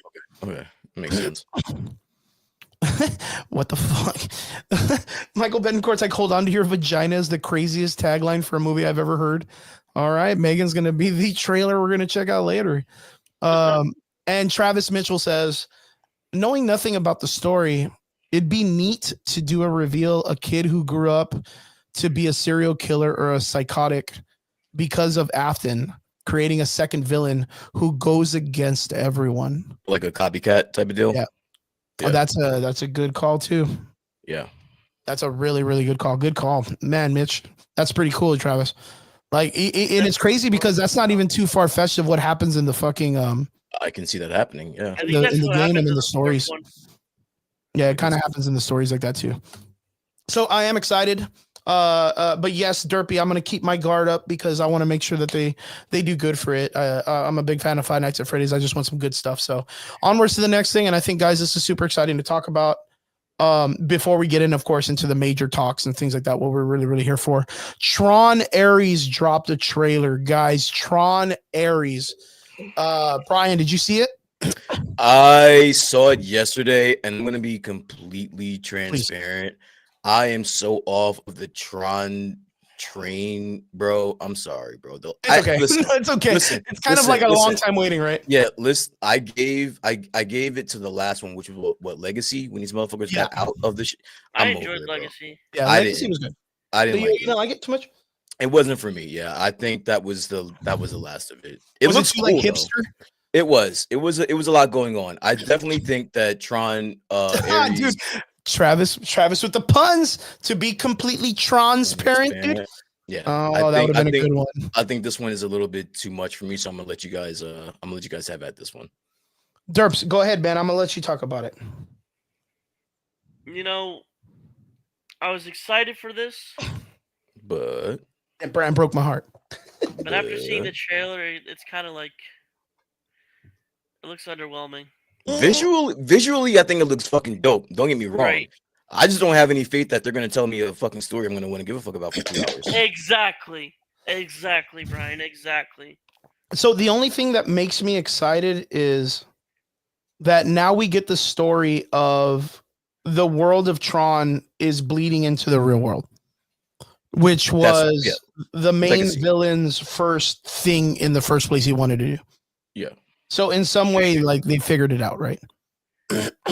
And it just so happens the things that are crossing over are way more stronger than what we got when it comes to our technology. Mm-hmm. So, like, I'm really hoping for a very Matrixy, like, our world versus their world. Yeah. That's what I'm hoping for. Yeah. But the vibes of the fucking video gave me a very serious Pixels with the big Pac-Man. Yeah. Like, I kind of felt that, and I was real like, oh fuck, dude, please don't do this to me. Like, if it's gonna look sexy, like, it's got to be sexy through and through, dude. But see, that's where I don't think they're gonna do that. They're gonna make it look sexy, but what is gonna keep you engaged? Like I said, after Legacy, I don't have faith that they're gonna have me engaged for 2 hours. We're gonna spend an hour and a half in the Tron world, and then they're gonna build up to like 20 minutes left into the real world. Yeah, and then they gotta close the portal, right, or some shit. Yeah, right? This is definitely another movie where I'm gonna let you and Derpy watch this first. I might let fucking Trigger watch this. I don't know. Yeah, when we get back to me, it's a very Dune-esque movie, right? I just feel like this is gonna be a retelling of the Avengers 1 movie. Okay, yeah. Where Loki opens up the portal, all the fucking Chitauri come through. Someone Black Widow's got to close it with some weird MacGuffin. Yeah. Like, I feel like that is this movie. It's just going to be, like I said, the sexiness of Tron. Yeah. And they're going to have like a badass Daft Punk soundtrack. Like, you may get like 20 minutes of cool stuff. Now, if you want to give me like an eighth of some shrooms, I'll go see it. Yeah. If you're going to trip me out, yeah, I'm about that shit. I won't give a shit about the story at all. Yeah, if you're gonna give me a whole Doctor Strange getting pushed out of his body and thrown into the multiverse, you just give me some. Have at it, baby. You give me some really good shrooms. I'll go watch. Yeah, give me a lot of pink and purples, please. Other than that, there's not Daft Punk this time, Chris. There's no Daft Punk. Nope. Oh no, dude, they're gonna fucking drop the ball. Gotcha, dude. Yikes. Yeah, they don't got Daft Punk in it. They're fucked, dude. Let me see. I think it's 9 Inch Nails. Yep, they're fucked. Okay, there you go. I'm just kidding. Maybe 9 Inch Nails. Nine Inch Nails a little dark, ain't it? Like a little dark. It's 1000%. But that's not up your alley. You're not like 9 Inch Nails. I would peg you for a 9 Inch Nails kind of guy, bro. No, don't get me wrong. I like 9 Inch Nails. I just don't feel like that's the vibe of technology and like this kind of vibe, sci-fi technology. Yeah. I understand like the gritty kind of like Slipknot-ish like looks and stuff like that, where it's a little like dungeon. Sexy, I guess, S&M or whatever, but not Tron for some reason. But maybe if it's gonna go all like I said, like Matrix vibes, Like if you do like a Matrixy, very, very hardcore, like the way the Matrix movies were in the very beginning, yeah. Nine Inch Nails works for the first Matrix movie, but not the last one. Definitely not the last one. Rob goes, cannot wait for this movie. The trailer looks fucking sick. He's literally said that about every movie that we've said so far. Rob, you said that about Minecraft, Rob. You said that about Snow White, Rob. The first trailer. When they had all just the regular people just made smaller. We're just fucking with you, Rob. We love you, bro. Yeah, I know, dude. Oh, he says Nine Inch Nails always felt like a techno technology, LOL. Yeah, no, that's what I'm saying. Like Nine Inch Nails kind of is on like brand, I would think, for a Tron movie, to be honest with you. I think the theme's in the trailer. Yeah. And Michael Betancourt says, I think I would have preferred a film mankind giving up to the real world and then invading the Tron world completely instead, and the other way around that we're getting. Don't mock Minecraft. No, it just beat Mario's. Bullshit. Did it really? Did it really? No way. Bullshit. Did it really? No way it beat Mario. That is not real. Mike, I need you to send that to me. Prove that to me, bro, because I don't believe that. Minecraft beats Mario. He probably meant like the opening weekend. Maybe like opening weekend. It just beat Mario. Are you serious? Minecraft movie was produced on a reported budget of 150 million, which it recovered this weekend with a stunning 157 million haul. I told you it was gonna bank. Well, yeah, because again, you weren't wrong. What? Yeah, for the biggest opening, biggest ever opening, beating the record set Mario Brothers movie for a couple years ago. Yeah. It also challenged Barbie's $162 million debut.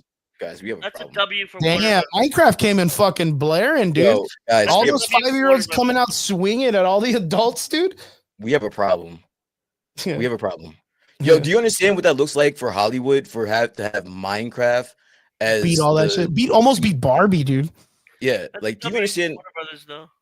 No, it's great. And Warner Brothers need to fucking win, to be honest with you. They need that shit. But do you understand what that says? Like how Hollywood is gonna react to that shit, bro? We're gonna get a whole bunch of nonsense trying to fucking beat that now, bro.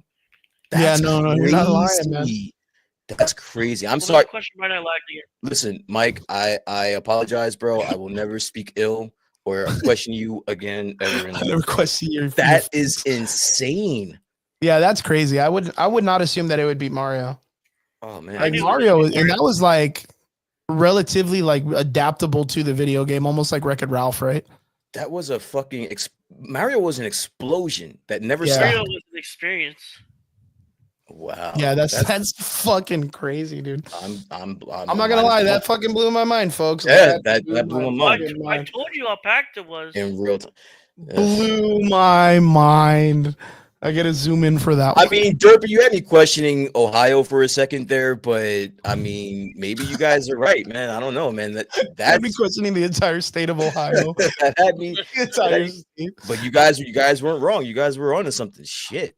But maybe it's just because of the fact, because you know what? We're going to talk about this later, but like maybe that family value shit's really coming back, dude. Because Derpy's been kind of high end on the Lilo and Stitch train. Okay. Like, and a lot of people, dude, Lilo and Stitch is going to fucking bank, dude. It's going to make a lot of money. And all they got to do is just hit it right. You know what I mean? Well, I think it's the second week of May. Yeah. I think, all right. So I looked at the lineup for this year, and I honestly, there's a lot of weak movies coming out this year. I think Lilo and Stitch might have the ability to beat everything besides Zootopia. I think Zootopia is the one. Well, now But you know what? I'm gonna tell you this right now, guys. This would be my call. There's more rewatchability with Mario than there is Minecraft, and that's where it's gonna kill it. You haven't seen it though. Mario Brothers? I saw Mario Brothers. No, Minecraft. No, but watch. Derpy just said he wouldn't even watch it a second time. Mario Brothers, would you watch a second time?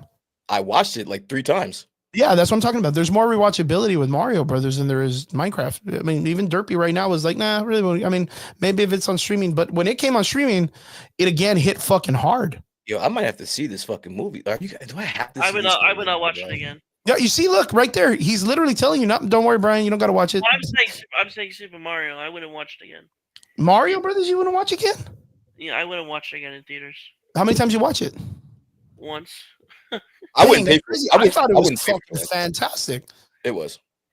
It was, but like That movie was perfect. Even in the It was comment was section, perfect. Biggie, who likes everything, says I prefer Mario than Minecraft. To tell you the truth, Am that says a lot. guys, am I really gonna have to watch Minecraft now, bro? Like, Yes, I might yes, have you to say are. you this time, Brian. is this Both of what you is are going boiled to down have to watch it.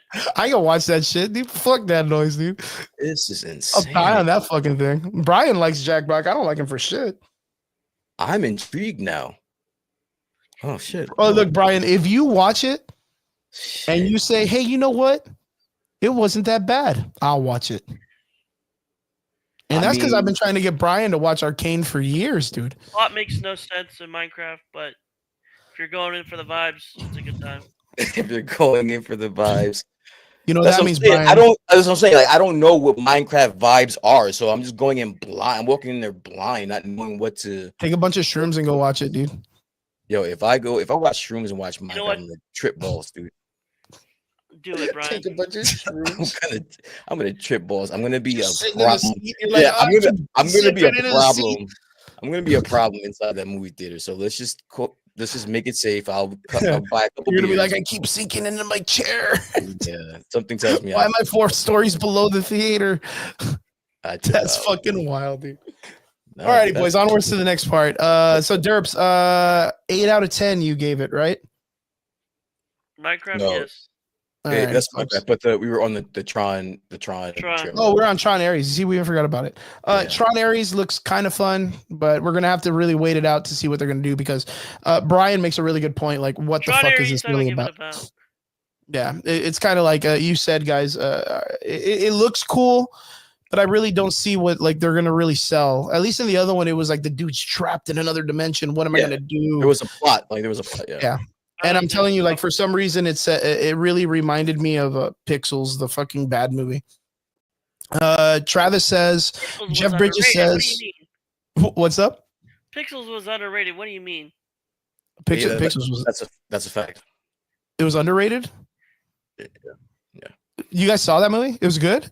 Yeah. I saw Pixels by accident, it- but my daughter, I saw it with my daughter, and I enjoyed that movie way more than I thought I would. Oh, okay, cool. Exactly. Well, I didn't watch it because it didn't interest me at all. It's not gonna. Yeah, it didn't interest me at all Well, either. It's one of those things that you have to run into in order for you It's a to sleeper. see it. Yeah, to see it. Yeah, it's a sleeper. It's a sleeper. Travis says Travis says Jeff Bridges says there's no going back, but first thought is Jeff Bridges is playing an elder Sam Flynn, the son, and the film is set far in the future, or it's just a video he left for Sam. David agrees. Dave said Pixels was good. Dang, David. That's because David doesn't like anything, man. It's underrated. Yeah. Yeah, It's a good movie. maybe I might have to watch it. Might have to watch it now. Nah, I'm not gonna watch it. I was gonna say, like, Fucking who are you years kidding? later, bro. I gotta watch that shit. All I know is there's a giant Pac-Man that comes out. I saw that shit in Grab a fucking pack of Guardians beer 2. and watch it, Chris. Trust us. I was like, I saw that shit in Guardians 2, man. I don't need to watch that shit, dude.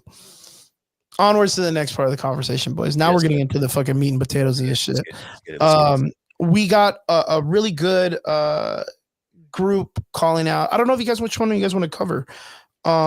There was talks about the Fantastic Four and the talks about the Thunderbolts. Which one would you guys like to talk about first? Honestly, I don't even know how much time we got to spend on this because Disney kind of shit the bed on They did, Brian. on this presentation. Like I was so underwhelmed, and not only that, but the pettiness of James Gunn to release the trailer that we're going to talk about That was about it. during their panel. Oh, so what do you guys They think? just showed What do you a guys bunch of think? clips. What should we talk about then? We have 3 topics. We have the Fantastic Four, which I mean, They who's good didn't. with- Okay, so this is the reason why they shit the bed, and I don't know how much time we need to spend on this. Mhm. They are having an issue marketing Thunderbolts. They don't know how to market this, so they're in a situation.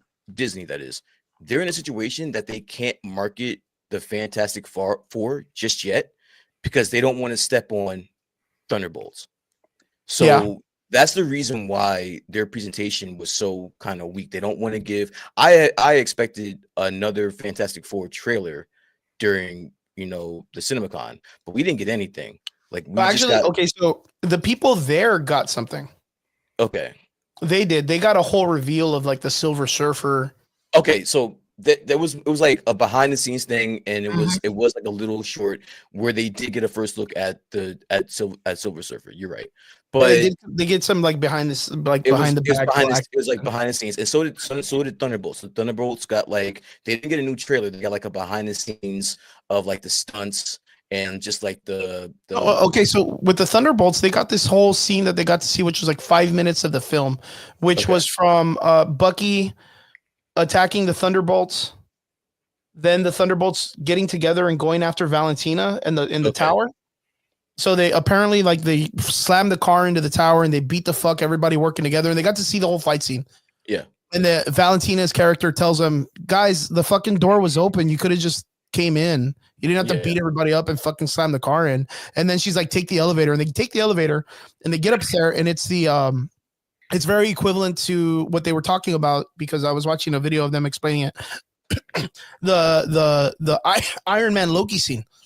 Okay. We have a Hulk scene. Okay. It was very similar to that, but the Thunderbolts are in the Loki position, and Valentina is Iron Man behind the bar. And then that's when she reveals, but we have a Century, and he starts walking down the stairs. I do remember that. And then it turns into the trailer that they were showing. So they did get something, which was like they said that the dynamic between Elena and US Agent is super funny. Okay. All right. Let me stop you right there. All right. That's cool. And I'm glad for the people that were in the room. Yeah, but we didn't get shit. We didn't get anything. What we ain't got nothing. What we got is we got James Gunn eating their lunch. True. The headline was not a hidden Thunderbolts trailer or a hidden Fantastic Four trailer. The headline is what we're going to talk about next. And that is a misstep. And that's unlike Feige. The Feige that we know and have grown to love, the Suge Knight version, the white Suge Knight version of fucking Chris, you're still on Tron Ares. Yeah, he is. Oh my bad. The white gangster that we know Chuck Knight, dude. him to The be white Chuck Knight, dude. would have never let that happen. He would have never let that happen. Ever. Yeah, true. But you don't so by chance. And I think what's gonna happen is this. I think in like 2 weeks we get the reveal of the trailer that they were releasing, or at least something, right? Which is they're anticipating someone's going to release some kind of like leak or behind the scenes shot of the Silver Surfer. That's what I think is the thing that they're really trying to hold off, because remember, it's a girl now. I think they'll release that before someone leaks that. Then that's what I think is going to happen in like a week and a half, 2 weeks. I think sooner than that. Maybe, yeah. But I think that's going to be the thing that's going to be the big reveal for the week. Yeah. But they're just letting it cook right now for the people that went. They get like the special, because again, you made a really good point, and I'm never gonna not talk about that. For them not to show up to like Hall H or New York Comic Con with any of this information, like someone is gonna pick that up and they're gonna take that fucking run. Cinecon took that hype literally in 1 weekend. Mm-hmm. So that means next year when Cinecon comes, it's gonna be huge because of what they got. Because San Diego Comic Con and New York Comic Con ain't bringing shit like that. So now that they got a reveal, they got James Gunn on stage with his Henry Cavill, with his Lois Lane, with his Lex Luthor. Then he brings up the fucking Thunderbolts, and they come in doing a skit. Like, that's Hall H shit. Like, I never heard of CinemaCon before this being that fun.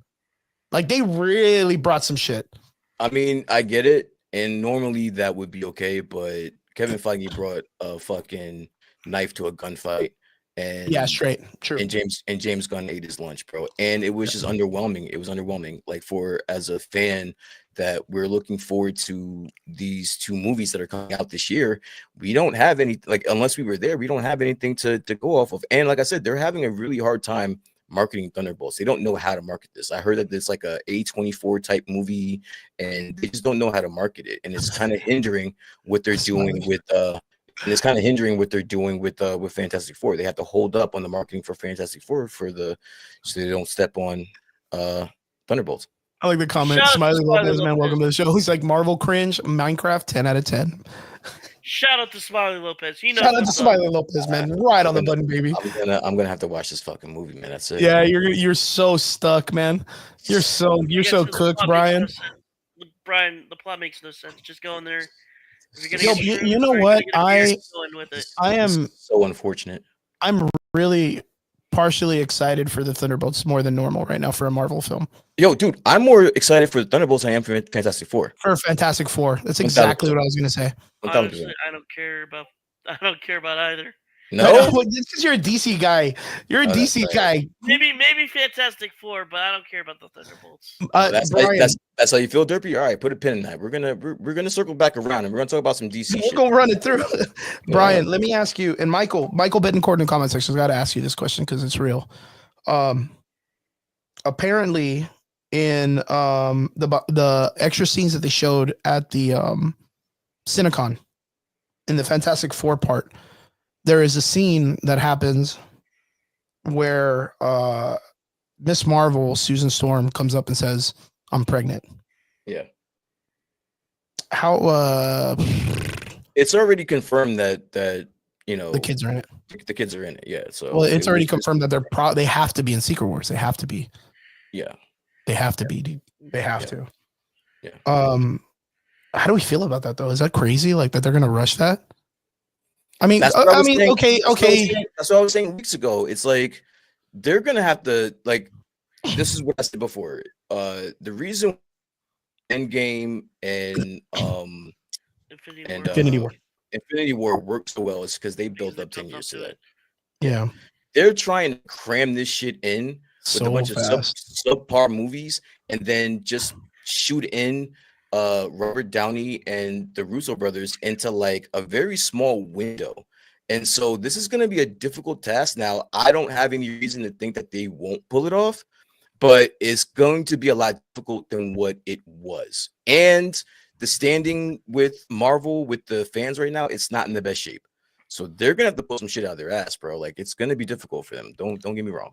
I think Michael Bettencourt makes a really good point when he puts this, and he said, no, they've already established that this is going to be an established Fantastic Four. I say let it happen. And the only reason why I agree with him is because even though the Fantastic Four is like the most honored family in the Marvel universe, they suck. Like they're boring. Like they're boring. And I don't mean that in a disrespectful way, because I know that they are a beloved entourage of characters. But they're just like your run-of-the-mill superhero team, family shit, very The Incredibles. So your dynamic is going to come with them being established and them having cool flashbacks. And then everything that's current is the thing that's the exciting part of the Fantastic Four. I mean, you can tell me I'm wrong or not. I mean, I've been reading comic books for a long time too, and I've never been a huge fan of them unless they're doing specific things with other people. Yo, just call it what it is. Fantastic Four is ass, bro. So I'm not gonna question you on the like. They have some really good, like there's parts story.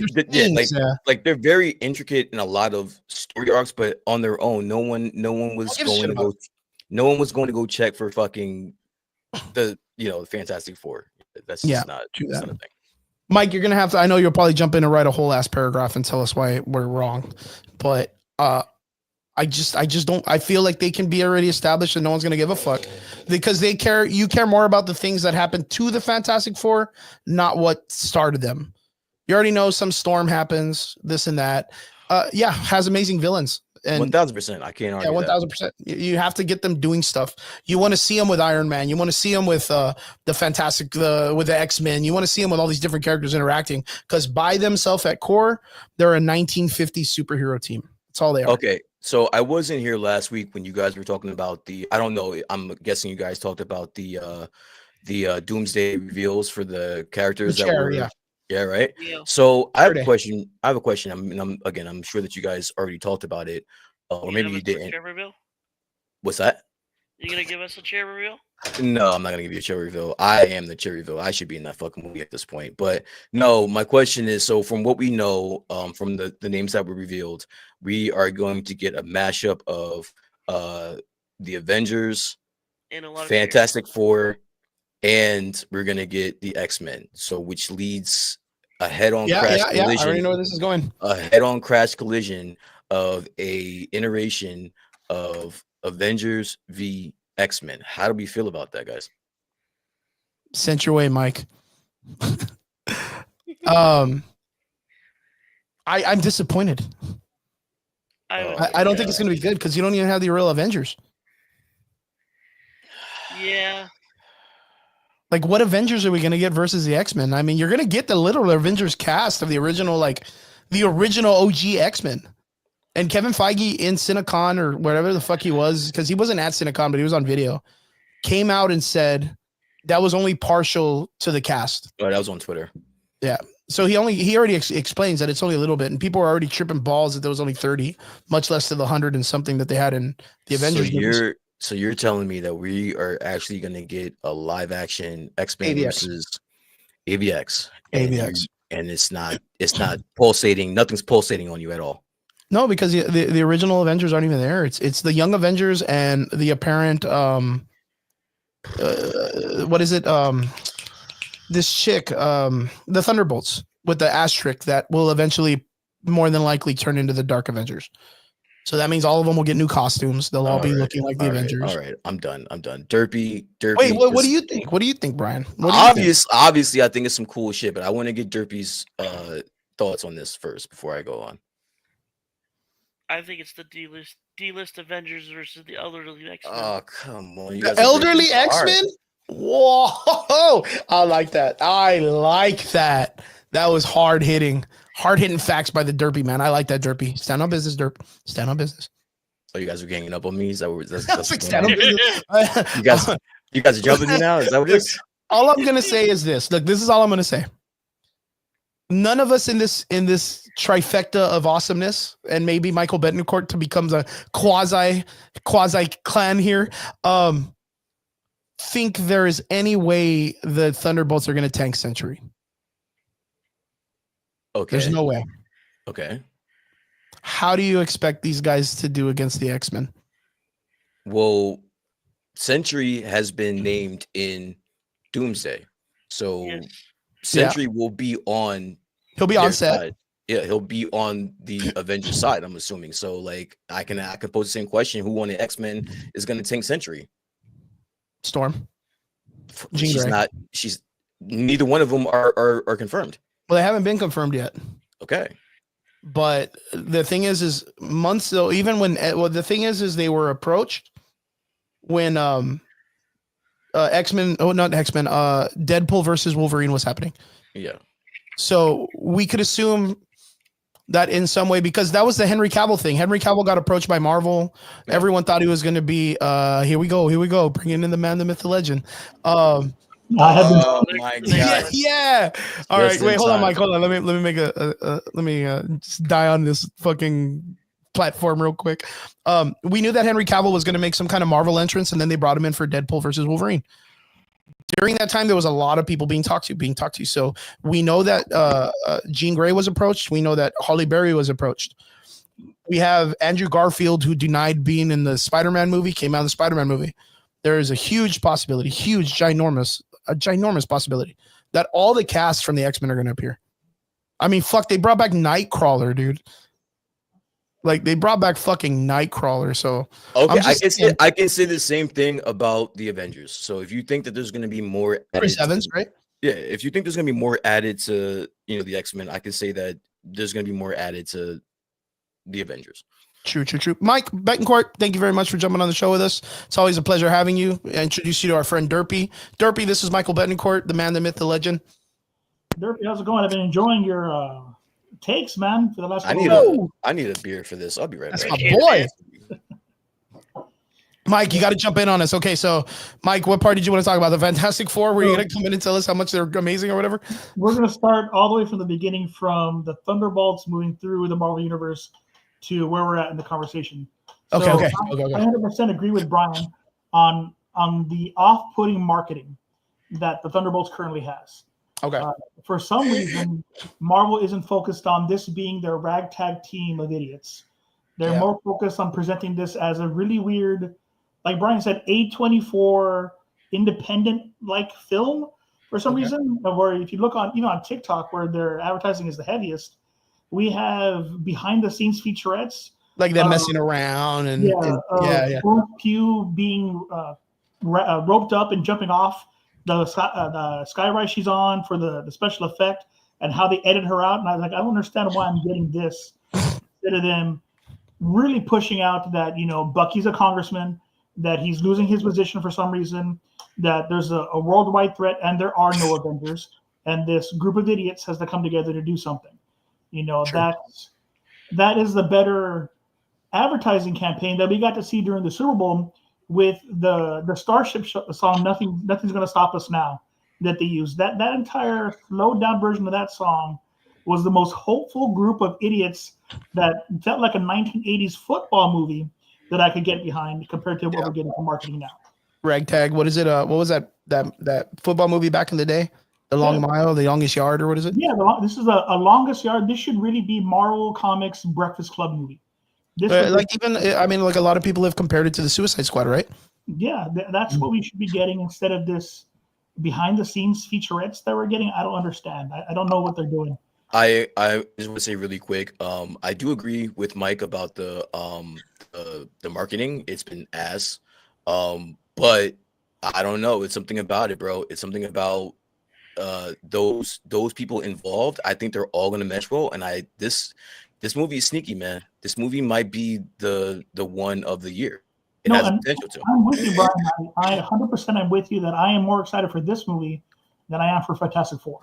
Four. Okay, yeah. Yeah, just because I know what Fantastic Four is going to be. We have seen that in every animated series. We have seen that in every video game, every comic book over the last 40, 50 years. The Fantastic Four are going to come. They're going to stop Galactus. There'll be an interdimensional threat. They will have to answer, and then they will go somewhere else. That's the way it always is. So I don't know how many comics there are where somebody has to go to Spider-Man to fix a problem. And he says, we'll call the Fantastic Four. Oh, well, they're off in some dimension. They're doing some other shit in the galaxy, negative zone or somewhere. Yeah, they have fucked off and gone somewhere else. So and it's never like a really. That's weird. They're just like, all right, cool. They're in hell. Fine, fuck it. They're sure. Like, there's never like a question. Yeah, and that's what we're going to get, and I'm not worried about it. Fantastic Four will also be a good movie just because the style looks great, the thing looks great, the voice for Ben Grimm feels much more New York than that gravelly voice we always get. Did you hear that they showed a scene of him showing his strength? Did you hear that how they did it? No, I did not. That he has like a giant boat chain, and he's dragging one of those like giant oil tanker boats, like he's pulling it, which is showing that the thing isn't just like a rock dude, like he's always been. Like he's like Hulk strong, like he's like up there. And they said that the effect that they gave him was like, since the old Fantastic Four movie was a costume, like you would get sometimes the Ninja Turtle squishy kind of shit. Yeah. But like when he's pulling the chain, you can see the water reflecting off of the rocks, and that he looks really fucking cool. Like really cool. And I was like, fucking thumbs up, dude. I need for Ben Grimm to be a fucking G, dude. Like I need him to be. I heard somewhere, and I don't know if it's true, but like he gets like bigger. He gets bigger over time. Like he grows into his build. Like his bigger size. He gets bigger size. I have a really good question. It's totally off board before we get into the last topic. Really quick. Going into Secret Wars, right? We all know, and we've had this discussion about there not being a Molecule Man involved. Oh, we lost Mike. Oh, we lost Mike. Yeah, he has the link. He'll come right back. That there isn't a Molecule Man established, which we all agree is essential to Secret Wars. How do you guys feel about them deviating from that and using an already established character, a very OP Omega level character like Scarlet Witch as the replacement for the Molecule Man? Do you think that works? Yeah. No. I understand that. Like, because that's a really good concept. Because we've seen where Scarlett Johansson's character, or not? No, Wanda, Olsen. Right? Yeah, Elizabeth Olsen. Like we see, like how she is like reality warping strong.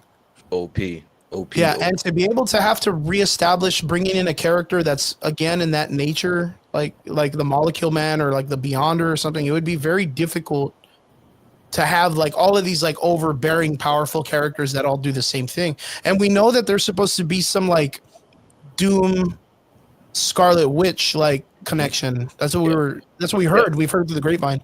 That's actually really interesting. Like I wouldn't be against it. Yeah, it sucks because it's not Owen Reed's, like, exactly. You know, it's not the Molecule Man per se, but like, that's a good substitute. As a stickler for the comics, that's why I wanted to ask you specifically on how you felt about that, because that would be deviating, but it makes sense. You know what I'm saying? Yeah, and you've already built that character. The audience knows what she's capable of, and all this other stuff. She's a beloved character. Yeah, exactly. Derpy, Mike, what do you think? Yeah, I was gonna say, because I don't think Mike heard the question, so I'll ask Derpy first, and then I'll re-ask that for Mike. Wait, can you repeat the question again? Sure. Yeah. So I'll just say it again. So there's been a lot of talk about Secret Wars, right? We're gonna jump right past Doomsday. We're going to Secret Wars. We've had conversations on this channel about there not being a Molecule Man established in the MCU, which we all can agree is a very intricate part. Is a very intricate part in the story of Secret Wars. I heard that there could be a situation where they never establish a Molecule Man, but use the Scarlet Witch as a substitute for the Molecule Man. Now I ask you, does that work for you, or would you be okay with that? I think it could work. Yeah, I agree. Yeah, because not many know about Molecule Man. Yeah, true. That's true. Good point. He's definitely. Mike, what do you think? For me, it would function, but my call is that Franklin Richards is our Molecule Man, and they get Scarlet Witch back to combat Franklin Richards' reality warping powers.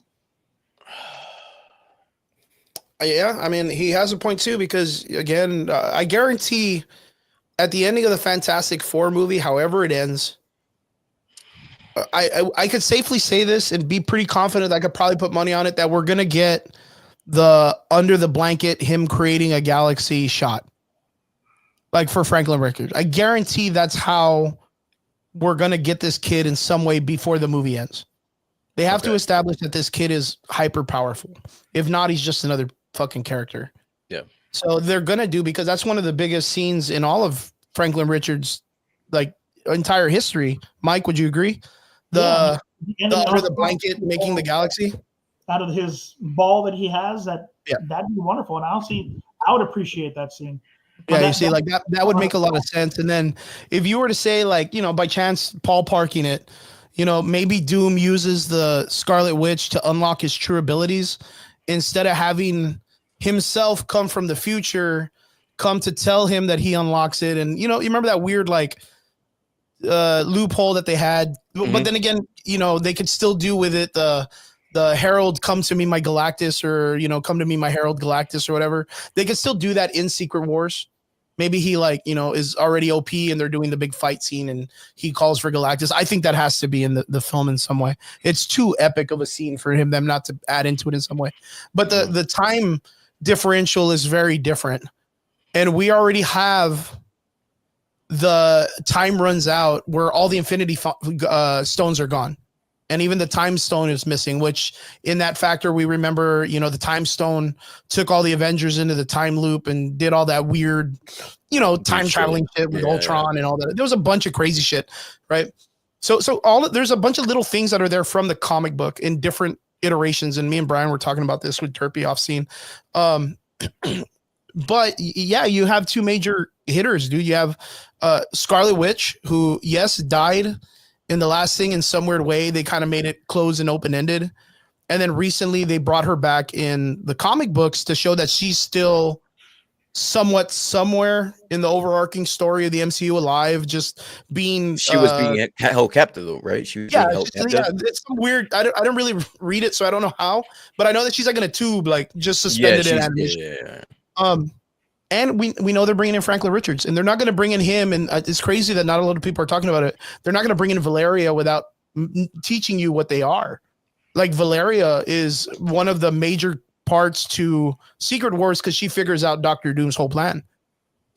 I just think it's going to be extremely difficult to sell the Franklin Richards as the Molecule Man substitute, because you're only going to be able to tell that story in within a film, even less than that. Yeah, in 2 movies. I think with an already established, and again, as far as the female MCU characters, it doesn't get any bigger than Scarlet Witch than Scarlet than Scarlet Witch. So I think that would be a great opportunity to use her in that capacity. I think that works. I think we keep losing Mike. It's probably internet. I know that's it's probably internet. It's probably internet's out. Yeah, he'll be back. He'll be back. But yeah, that's a really good point. I hadn't even considered that, Brian. Like them using the Scarlet Witch as the reality warper instead of the Molecule Man. And Doom specifically manipulating her to being his Molecule Man and having her and just like you said in the comics where that's kind of cool, right? That's exactly. Cool. Yeah, and exactly just having her locked up, because like you said in the comics where she is being held captive, it could be Doom finds her and finds out or brings her back from the dead or somehow or whatever, and has her captive and is having her as his Molecule Man. And even in the concept of it too, because it's really established really well in the Time Runs Out comics, the backstory of Owen Reese throughout the multiverse. Mm-hmm. And in the Multiverse of Madness, they really explain to you that she's in every universe with kids and without kids, and she's super established throughout the multiverse. Yeah, I was Mike, we can't see you. God dang it! Stop watching YouTube videos or whatever you're doing. My internet's not happy. It just fucking internet was like, nah, bitch, get out of here.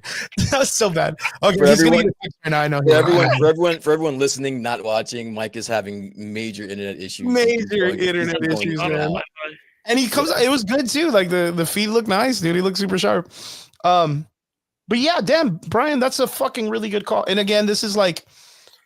It's me always reaching, and I got really excited about this because, again, I mentioned it every show. Derpy knows. He's already a part of the fucking loop, too. Yeah. The Hyperion thing, right? The Hyperion thing. Hyperion, then now that they're introducing the Sentry, with fucking the Thunderbolts out of nowhere and whatnot, like you can't go wrong with it, bro. I really, since we're still on Thunderbolts, I really hope they don't fuck this Sentry shit up for your sake, by the way. For your sake. Yeah, well, I mean, even if they do or they don't, like, we have Namor, right? Namor, he's out there, he's still doing some superhero fucking mighty Superman shit. I got you, Mike. Man, I have no. I don't really care about Thunderbolts. Dude, it was funny, bro. You got cut off like real funny. Man, now. You gotta have a better attitude, man. Thunderbolts is gonna be great. See, the thing about these type of movies is they already have our money. Like Thunderbolts has my money. Yeah, whether we like it or not, and I hate to be the one to say it, but yeah, drop next month or this month. Oh shit, we got a whole trifecta motherfuckers coming in. Yeah, we're really pushing the envelope here. I hope everybody's internet's good. Triggs, what's up, man? It's a party. Triggs, okay, fucking Brian. Yes. Tell Triggs. Give him that fucking idea. Okay, that was good. All right. So Triggs, I need you to follow me really quick. So we all know that we're headed straight for Secret Wars, right? And we also know that one of the biggest players, if not the biggest player besides Doom in Secret Wars, is the Molecule Man, Owen Reese. Yeah. And how about this? What if I propose to you, instead of trying to cram a story where you're trying to explain the Molecule Man, you substitute him for Wanda, the Scarlet Witch, and that will be your Molecule Man in the MCU. Are you okay with that? Can't see. Yeah. Falls in line. We've already seen her kind of do. Falls in line. We've already seen her do similar things, especially like in very, very similar fashions. Yep, exactly. She's been established. Look at the whole. I mean, yeah. She's already been. I mean, not just in the multiverse, but like she has a good establishment in the MCU. People love it, bro. Yeah. On top of that, that also brings in that whole possible Vision picture that we saw, that concept art that we saw, even though so there is that. It's still cool. Like whether that picture, like of supposed concept art was or was not AI, is to be seen. But I mean, it does give a little bit more credence to that. So yet again, I kind of like that. Honestly, that is best. That is the best answer that we have for a substitute for Owen Reese that we're gonna get. Yeah, That I agree with. 2, I like, and 3, I think we're gonna get. Like Yeah, that's the most stable way to make to make things as coherent as possible with still keeping the essence of Secret Wars. Because I mean, like if any like for all of our watchers here, everybody knows Secret Wars is my fucking story. That is. I love Secret Wars. Love Secret Wars. Now that I also know that there's an omnibus for Time Runs Out and Secret Wars that just came out. That's like an $80 book. Guess who's getting that fucking book? Yeah, this guy. Okay, we'll have it. Secret Wars. One more. He's a fan of the 2015 run. Yeah. But one more question that I posed to everybody else. When it comes to what we know of the reveals of all of the major players in Doomsday, it looks like we're headed straight for a Avengers v X-Men movie. How do you, or at least I don't know, it's not a movie, but it's gonna be part of Doomsday. How do you feel about that? I mean, I see it being a possible aspect of it. Yeah. Should I bring up my point? Yeah, go ahead. Yeah, go ahead, Jeffrey. I was just gonna say it's just D Avengers, D tier list Avengers versus elderly. You had to put that little sauce on it. You had to throw it in there. You just had to throw that in there, bro. It's a little cloudy over here, dude. Shit. You know what? Derpy does bring up a good point. Right, like, he's right. How do we feel about? But then again, the cast hasn't been truly revealed what it is that we're getting, right? Right. These are initial castings, dude. This is revealing who's already been brought out. Or like who's been like in phase 5 plus 4 plus? Yeah, 5+. Like okay, we're having Simu Liu come back. We're having these people come back. Like I'm still hoping that we get Iman Vellani. Kid Miss Marvel. Yeah, Miss Khan. So Kamala Khan. I'm still hoping we get Xochitl Gomez. America Chavez. So like who knows what could come. Right, because I really, really hope that they're not going to just throw away America Chavez's character the way that they did in the movie. And I get it. I haven't been the biggest comic book fan because she's written like absolute shit. Yeah. But at the same time, dude, like we also have Riri Williams who made her appearance and fucking smashed, in alongside Shuri. So like, I mean, we're getting Eno Huerta. Yeah. It's a little confusing for me, but I get it.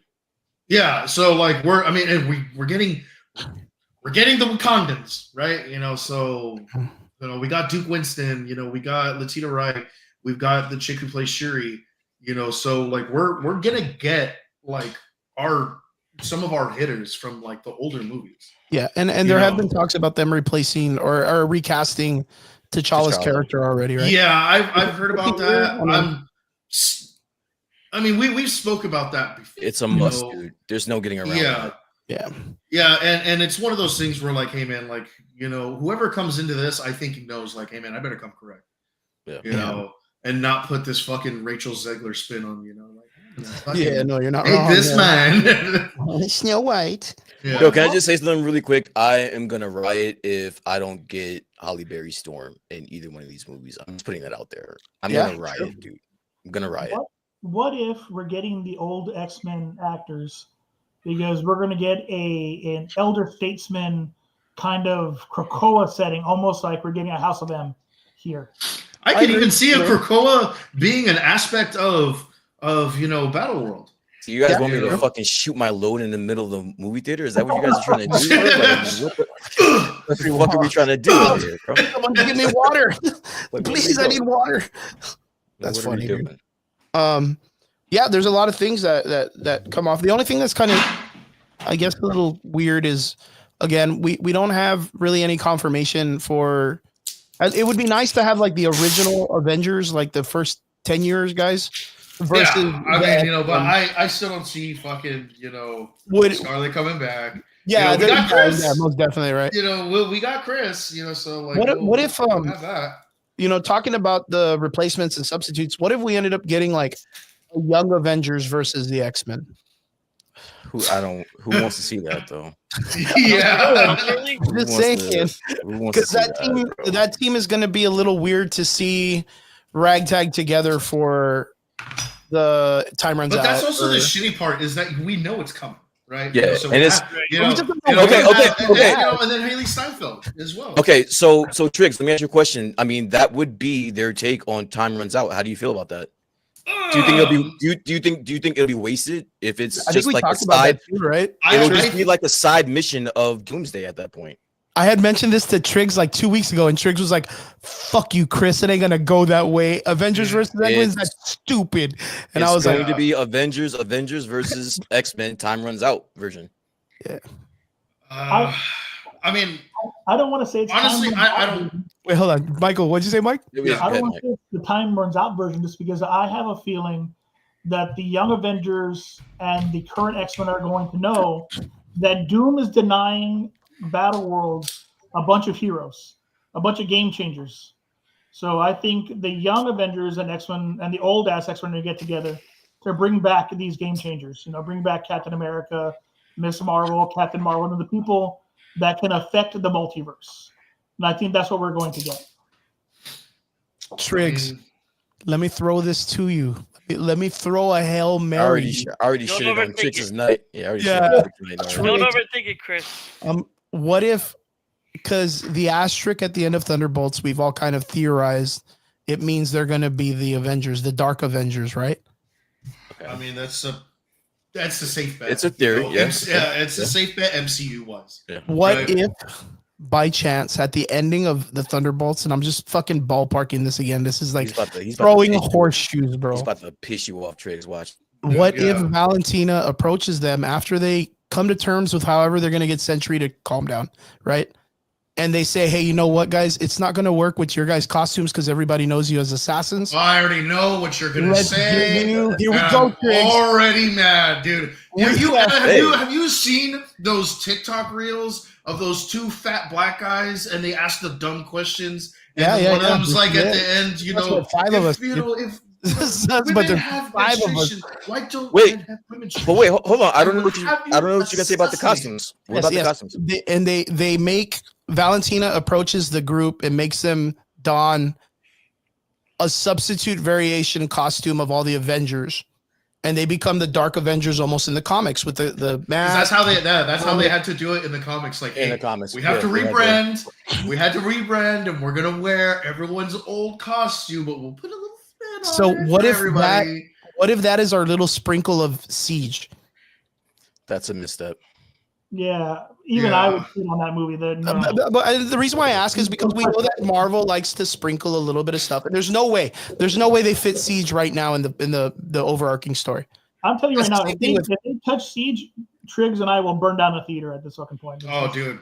They shouldn't. Like, why? They Because there's I no don't think they time. should. There's definitely- Yeah, there's no really time. just no time. There's no time. That's like trying to make World War Hulk right now. What is Yeah. that? This is- Dude, don't even No, they're remind making me. that. Yeah, don't worry about it. Marvel, don't watch They're, it. Smart. they're doing that shit. Don't worry about it. From our podcast because we Yeah, already they're- gave a. He's like, already he's like, gave you I'm a on the good phone idea. with Feige right now, dog. Leave us alone, Marvel. but what if like that's their little sprinkle of trying to add in like the elements of the Dark Avengers and the Century stories and all of this stuff? What if they put like some kind of like dynamic in it? Because of course we saw that Chris Hemsworth is in the story also in some way, right? Yeah, I mean, I'm just saying, you I'm just know, ballparking. but we don't have Mark Ruffalo, so like, there's that too. You I know, think like, You're overthinking there's it. no Eric Bana, there's no Edward Norton. Yeah, You know, Derpy has a point. Derpy, he is over, but sometimes you just gotta. I do this all the time. You just gotta let Chris do his thing, bro. Just he's overthinking it 1000%. Yeah, I was just talking to Brian about this. yeah, earlier. this is always like one of those like, what if? Yeah, What He's if? gotta let it fly. He's gotta let it fly. man. ordered Just some let it Red fly. Bull. I got an idea. Yeah, dude. No, this was like this his, was this is literally me him and on his Brian fucking earlier. acid trip. Like, dude, what if? Look, if we No, want to like, help, if let we me want to cook, help dude. Let me Chris cook. out, if we really want to help Chris out, we got to admit that there are the makings of the traditional Dark Avengers. Dark in, Avengers. Oh yeah, no, 100%. To Yeah, say that there isn't is either like you really didn't read the nuts and bolts of the story, or like you're a relatively casual like reader, you know. Yeah. But to like, I mean, if you read Dark Reign, read Dark Reign, read, Avengers Disassembled, any of that, then you can see like, hey man, like, okay, I could see some MCU somewhat parallel adjacent in here, where we could maybe do something like that. It's not to say that we could not entertain a story like this. Oh yeah. Would we get a story like this? If it happened, I would fucking lose it. This was equivalent to me and Brian talking earlier, how I was like, wait a minute, isn't there some type of adjacent comparison to Spider-Man No Way Home to Civil War, the comic book, where Peter Parker's reveal happens, it ruins his life, and then Aunt May dies? Wouldn't that literally kind of be considered the outcome? And Tony Stark was not prevalent. Kind of just let him fuck off and deal with it on his own. You're thinking a little bit more of One More Day. Yeah, One More Day. But that was still in conclusion to the Civil War incident, wasn't it? After they found out who he was. I mean, if we're gonna go with that logic, everything has been a fucking. I was gonna say, yeah, it was during it, wasn't it? If I'm wrong about that. Yeah. I thought it was literally after. Was it during? Yeah, because what happens is it gets revealed after Civil War. After he comes out and he's the first superhero to reveal his stuff. He then fucks off, goes home, and then they try to hire an assassin. I forgot who it was, like Deadshot or some dude from the Marvel universe to kill him. I forgot Deadshot's from DC, but they hire some assassin to go after him, and it ends up shooting at May, and then that's when the other story happens. Yeah, it's Civil War. I can't remember the name of the assassin that shot. It's not the Paladin. It's somebody like that. Somebody random. Some random assassin guy. And then we get the storyline of Back in Black, where Peter finds out that it was Fisk that hires. Yep. That's right. Yeah, and like the coldest interaction. The prison beat. Oh, dude, that wasn't even a beatdown, dude. That was a fucking embarrassment. But like I said, like in some really weird, perverse, crazy way, that is the Spider-Man story from the comic books in some weird way. We're all the way to Aunt May getting shot. Of course, she doesn't die in the comics, but she's mortally wounded. Except they just fucking went 900 degrees into the other direction and killed her, with fucking Hobgoblin's thing. So, or Green Goblin shit. But in a way, it's casually the throwback to the Civil War reveal of Spider-Man's secret identity. Can I ask a really huge favor? I have all these fine gentlemen here tonight. We are blessed. Hey, man, we got a stacked roster today, guys. Mr. Betancourt, we got Triggs, we got myself. I am just anticipating if we can move on to this next part. Last part. Okay, so Thunderbolts is done. Fantastic Four is done. I'm more excited for Thunderbolts and Fantastic Four, but game time, Mike. Game time, Mike. All right, even with Derpy, you're in on this shit too. Let's talk about the elephant in the room. Superman. Superman. We got an interesting trailer and backshot story for Superman from coming out of Cinecon, and then they released it. Who wants to go first? I don't. Mike, you know what? I'm gonna let Mike, because Mike's always I'm only going to say sunshine, the same thing I told Brian to fist fight his doubts. That if Invincible can do it, Superman can do it. If Invincible can have that many side characters and make us give a shit about Invincible and his character growth, that James Gunn and Superman can do the same thing. It's interesting you mentioned Invincible, because you might want to put a pin find in that very interesting too, man. That's a very interesting parallel that you're trying to pull here. You might want to put a pin in that when watching this movie. Man. But no, I'm not letting you off the hook that easy. I'm not letting you off. Yeah, fuck that. No, we're not doing this. Okay, so let me just. Fuck you for doing it. Yeah, let me just introduce this really quick. So during CinemaCon, James Gunn released an extended version of the Superman trailer. It's the actually teaser, I want to say, which gave us I want to say about 2 or 3 minutes of additional footage of the Superman trailer. Right? Yeah, right. It was 5. It was like 4.5 minutes long. It was like 4, but it was. I mean, new. All right, so I got to put in quotations, new, right? But I want to know, how did you feel about the trailer specifically, Mr. Betancourt? As a Superman comic book fan, I will say it's lacking. As a person that understands what a general audience is looking for from marketing, it's on point. And let me explain why. Yeah. and I think Derpy's gonna be with me on this. So Superman fans know Superman. They kind of figured what they're gonna get. They're hoping to get it, and the fandom is pissed off no matter what. The Snyderverse shit the bed. Where the WB is crapping out on a lot of DC Universe stuff. So we're getting something brand spanking new. So they can't hope for the DC fans to come watch this movie. They can't. You know, right now we're hoping more Marvel fans will go buy DC fucking movie tickets than the DC fans are going to go buy tickets for this. Exactly. But the general audience Damn. saw a really cute Hot puppy take. jumping on his person who's hurt. The puppy doesn't understand why that person's hurt, but wants to love on him. And everyone's like, you know what? My dog does that. I want to go see the cute puppy be a puppy. And that's where we're selling cute marketing. And I understand what that trailer was doing. I know we don't like it, but I know what that trailer was doing. Good call. Okay. so I guess I'll go next, right? The reason that I want to go next is kind of for slightly the same reason, right? You know, we got to see Crypto being, Crypto, A dog, yeah. being a dog, and like some of just the most lackluster CGI that I've seen in a minute. I mean, jeez, fuck. It's not good. Actually Yeah. like the CGI, not to be honest. I was not a fan. Okay. I was In not this a fan. Yeah, no, I was not a fan. Like, I would have rather preferred a real fucking dog, dude. Was it better than Love it, She-Hulk? man. I mean, and just CGI the cape. I think it Was would it have better been than cheaper that way. She-Hulk? Yeah, That's rough. Just like saying cheap shots at just Yeah. just property that's just sitting there Maybe minding we its own just- business. We're taking cheap shots. shots at probably the best thing of this movie. So Yeah. let's leave the Right. poor dog alone. For and, sure. and the reason that I agree with Mike is because, like, dude, I guarantee you, I lay down right now and like if I had a stomach ache, my dog would be all over They'd my be shit. fucking right with now. you all day. Oh, dude. dude, she would be jumping all over me and being like, "Love me," and yeah, dude, and or if like all my dogs came up, I So have it was- 6 dogs, and so they're it gonna was fuck the- my ass up. It was the jumping of the dog on Superman is what did it for you. So that's what it did it.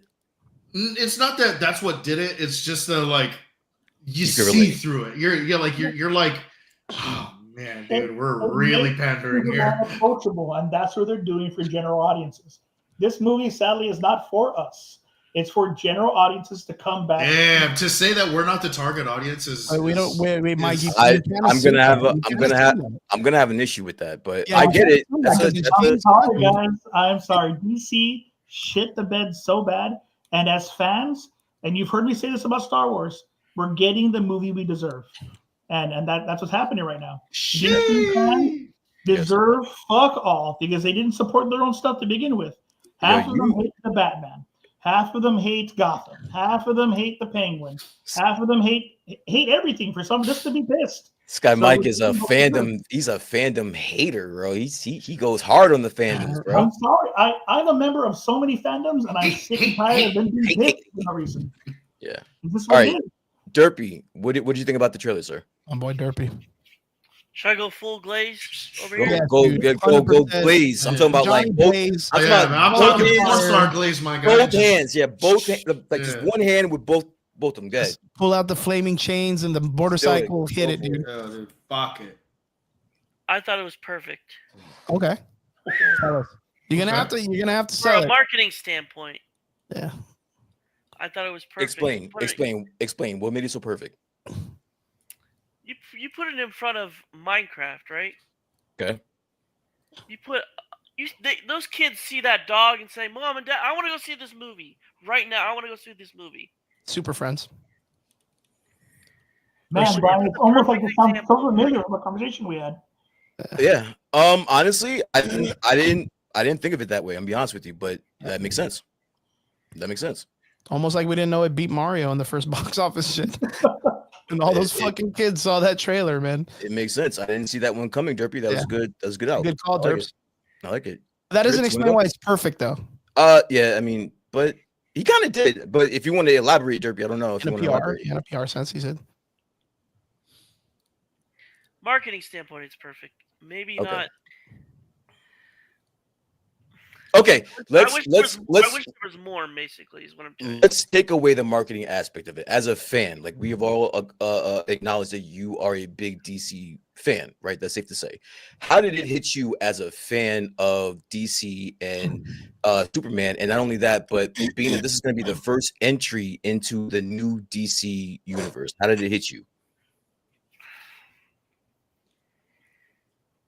Well, I guess you could say like, have any of you seen read All Star Superman Yeah. or watched it? I haven't. Dang, Brian, you're missing out, bro. I'm missing out. But go ahead. Don't let that stop you. Go That's ahead. one of the better stories of Superman. Mm-hmm. Okay.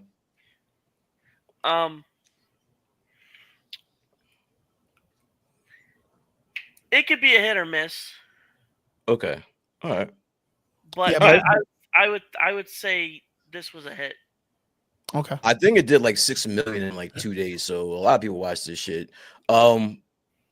Chris, so I'll go last. Chris, what were your thoughts about the trailer, dude?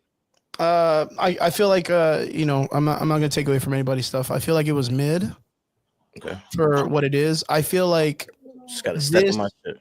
this should have been what they approached San Diego Comic-Con with. Something like this. You know, it was a solid scene. It was well given. The CG didn't have to be perfect. It was just enough. It was something simple. It shows the cuteness of the family entourage of the old Christopher Reeves Superman vibes. You know, something very basic, something very down to earth. A Superman made of hope. A Superman that gives us the opportunity to really dwell into like the old school vibe of what Superman should be and what should have been. The color dynamic is sharp. It's bright. Even when Superman is beat up, he's colorful, which means we look at it and we're like, hey, well, you know what? He may be beaten up, but there's hope. It's still there. It's not like Man of Steel. Man of Steel would have been like super dark, like with the lighting aspect. So we would have already been like, oh, dude, this guy's dead, bro. There's no way saving him. Then the dog runs in and you're like, what the fuck? Is he gonna eat him or whatever? Like you would have had a whole different vibe, but everything is very bright and shiny. The dogs, and like I'm telling you, the only thing about this trailer that is bad is the dog outshines the actor. Like that's the I problem. can agree with that, Chris. Yeah, that's the problem is that I don't think James Gunn, and he's really good at selling animals, dude, because fucking Rocket and his whole entire little ragtag team, like I was in fucking tears when that fucking otter was in Dumbledore land talking about it fucked me up, dude. And I don't even know what an otter was before that fucking film. And I was sold the fuck, you know what I mean? I thought they were mythical, dude. They were like fucking mystical creatures. It's a fucking manicore in this cage with him. It's an otter, bro. And that's why I trust those things are real. He sold us a young Rocket Raccoon all the way through that film, and at the very end, when all the raccoons are on him, you're like almost in tears, and he's like, "I'm a fucking raccoon," or whatever the fuck he says. I was sold. I didn't give a fuck about any of those characters to begin with, but by the end of the movie, I was sold. Even the two fucking weird battery-eating fucking animals that leave with Mantis, I didn't give a shit about those in the other movie. But man, was I sold when she left with the 3 or the 2 or whatever. Yeah. This guy's really good at selling us animals, and I'm scared because he's going to sell us crypto, and either crypto's going to die or he's going to go off and do his own film. Wait, and I don't want that. The moment that dog dies in some way, some teenager in that audience is going to throw a soda at the theater. Kids are going to go crazy. People are going to go nuts. Chris is teenager, but he'll be throwing a Coke. You know what I mean? 100%. I'll fucking rip the goddamn theater apart. I'm going to slap the first fucking people in the backseat behind me, dude. Like, I'm just going to slap someone. But again, James Gunn's just really good at pulling at heartstrings with that. And for him to introduce crypto, I don't know if you guys will agree with me. I think crypto deserves his own side film or whatever.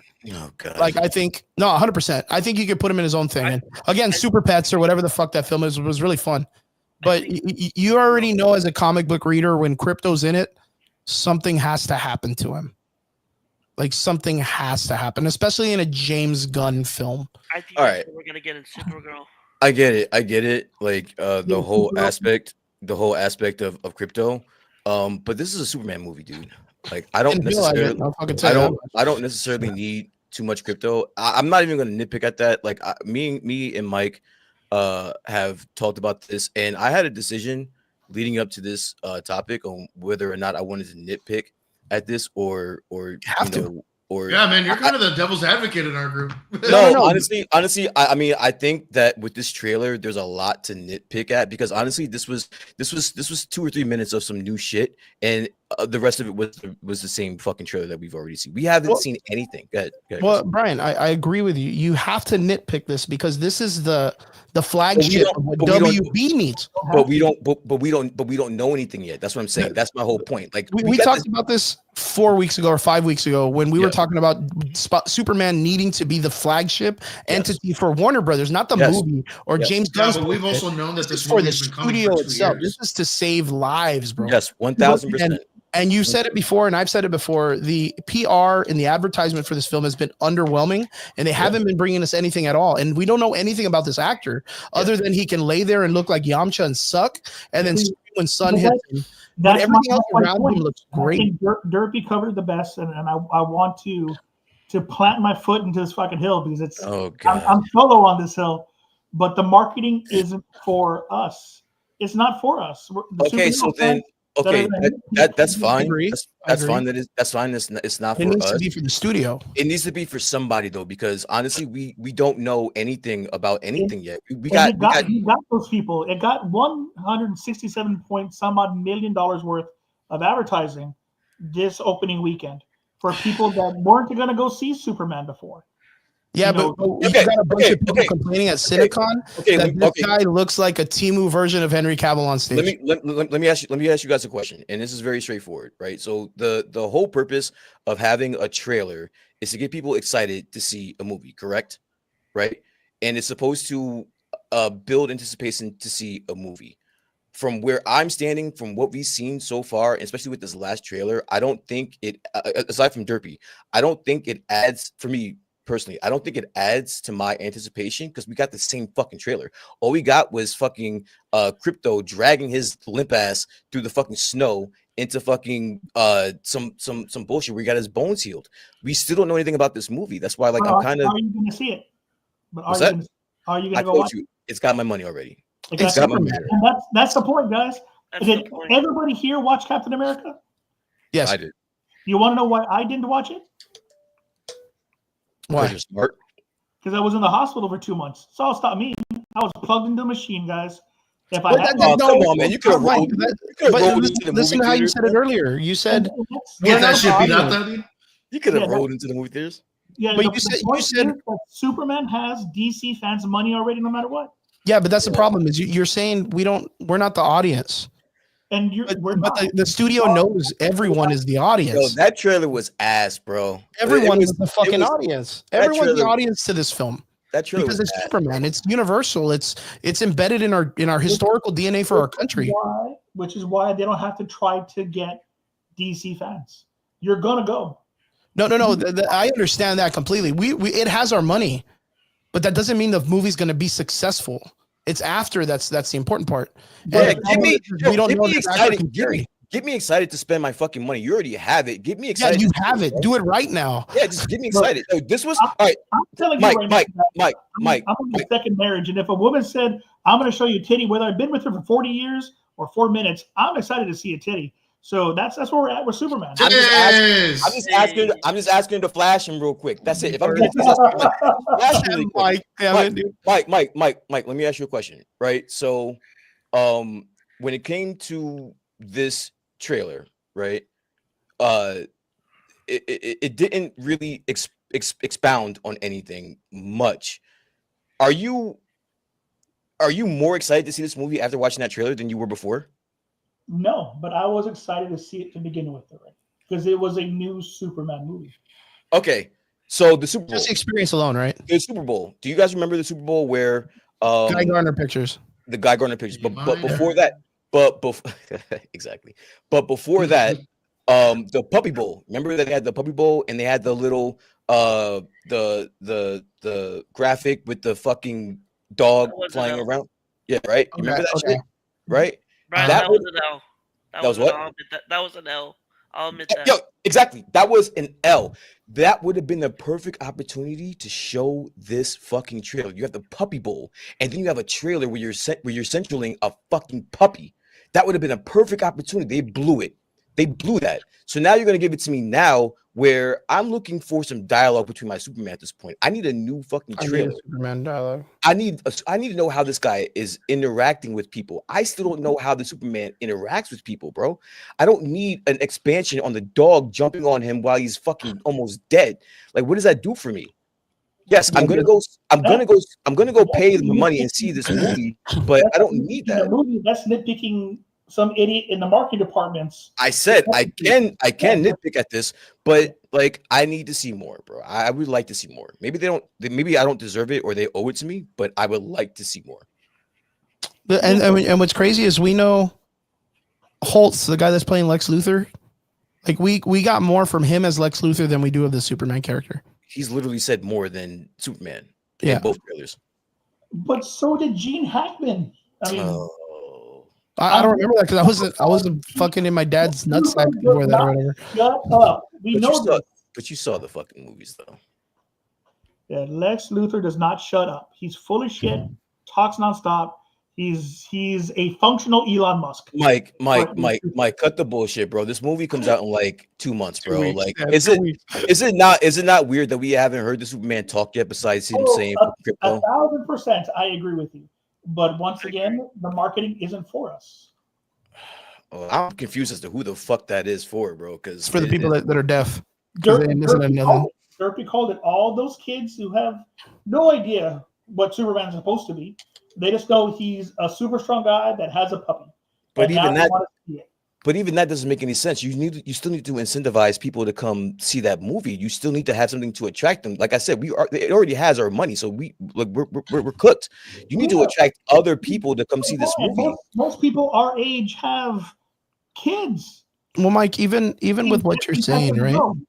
Even with what you're saying, how the kids trailer is incentivized to show this really strong guy that can fly and all this stuff. They really haven't shown us a strong Superman in the trailers either. And they're not going to be at San Diego Comic-Con. Either depressed or beaten. Like they really haven't given us like a him holding a car or him showing like strength. But it's literally a funny dog, right? Long established run of Superman that there's no need to. Yeah, I mean, I agree. I mean, we know who he is. We know what he does. The difference between why we see the Sentry as the Void is shoving people into their shadows into the floor, because they need to show what the hell that guy does, compared to Superman, who can bench press the Titanic. If you want. I think it's weird that the fact that this movie is coming out in the same month as Thunderbolts and Fantastic Four, and they have given us shit. That is weird. You are going against movies that could eat your lunch. I need you to come out and Warner Brothers is shitting the bed, and they shit the bed with everything. We just saw what they did to Looney Tunes this week. They erased the entirety of the Looney Tunes property from HBO Max. What happened? Yeah. I mentioned that last week. Yeah, Warner Brothers erased all Looney Tunes. Yeah. What? Wait, Derpy, what happened? What? I mentioned that last week. They erased the entire library of Looney Tunes off of Max. Mm-hmm. Why though? Yeah, does anybody know why? No. That's wild as shit. That's that we talked about. That's the flagship of Warner Brothers. Like, you know, where you see the Warner Brothers name, you see Bugs Bunny. That's the success from the Porky Pig and Daffy Duck movie. When the Earth blew up, that thing was a huge success for the small company that purchased it. Ketchup Entertainment. That thing made money. And Warner Brothers with my son, and it was a great animated movie. Yo, Warner Brothers is cooked, bro. Yeah, they're making. I don't know, man. Cooked, bro. Look at Triggs is like, what the fuck? Where'd Mike go? Don't be running, Mike. Don't be running. Nah, he's bullshit, man. Bullshit, Mike. Triggs, what are your thoughts, bro? Yeah, man. Isn't that crazy? The whole Looney Tunes. I mean, as far as like the whole Looney Tunes things is concerned, dude, I'm not gonna lie, I could give a fuck. I was gonna say, like, no one fucking watches that shit, but it is dude, weird. Like that. I for damn sure am not the target audience. All right, I'll say that right now. No, but it's weird though, because it's weird though. We've grown up with it, and we know what they hold value wise to that company. Bro, you know what's weird to me is that my fucking eggs are still $11. That's what's. Is that your what? Yeah, is that my edge is still $11? All right, I don't give a fuck about the. Don't get Chris started, bro. Oh Don't my get Chris God, started, dude. Don't get Chris started. Yo. Yeah. How did Mike get in and then out right away, dude?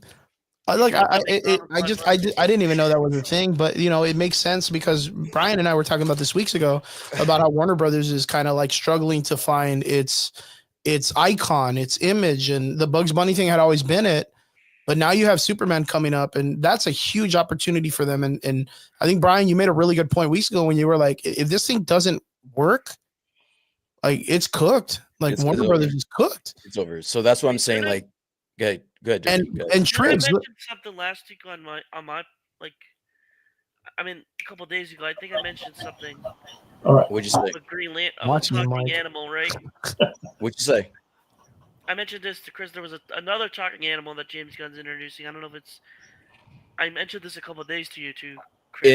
In the Superman movie? Yes, there's a. oh yes. jeez, yeah. Triggs, you're do gonna you remember- fucking love this. Do you remember what I said? What did I say, Chris? Fuck, I don't even remember when you told me. I was already He just, doesn't remember. yeah, I was already It's a little fucking. bit of spoilers. I don't know what you want to know, but I only. No, saw no, it that's fine. one That's time. fine. Yeah, but They have our you know, money Derp's anyway, about it's it, dude. He knows his shit. So, There is going to be a talking squirrel. Chip, are they introducing Chip, the Yes. Green Lantern? Triggs. Look at Triggs. He's like, no way, dude. And Michael jumped in just to laugh and bounce out. Chocolate chip, motherfucker. Yeah, man. That's funny. Triggs, but straight, and that's what I was going to just mention right now is there has been rumors that there is a talking squirrel, which means we're going to get maybe, and this is weird as fuck, a live action Super Pets helping them in the overarching story in some way. Fuck it, why not? Fuck it. Isn't that kind of If you're gonna fuck me like this on the next DCU or whatever the fuck, go for it. Go Brian, fuck are yourself. you familiar with what we're talking about or no? I am completely disgusted right now. The crypto, Yeah, so am I. I Which think this means we're is gonna get fucking crypto, we're gonna get- stupid, dude. Shadow, or Stupid. what's the Rock's fucking dog's name from the Super Friends, the Batman dog? I don't know, bro. We're gonna get him. We're gonna get Chip.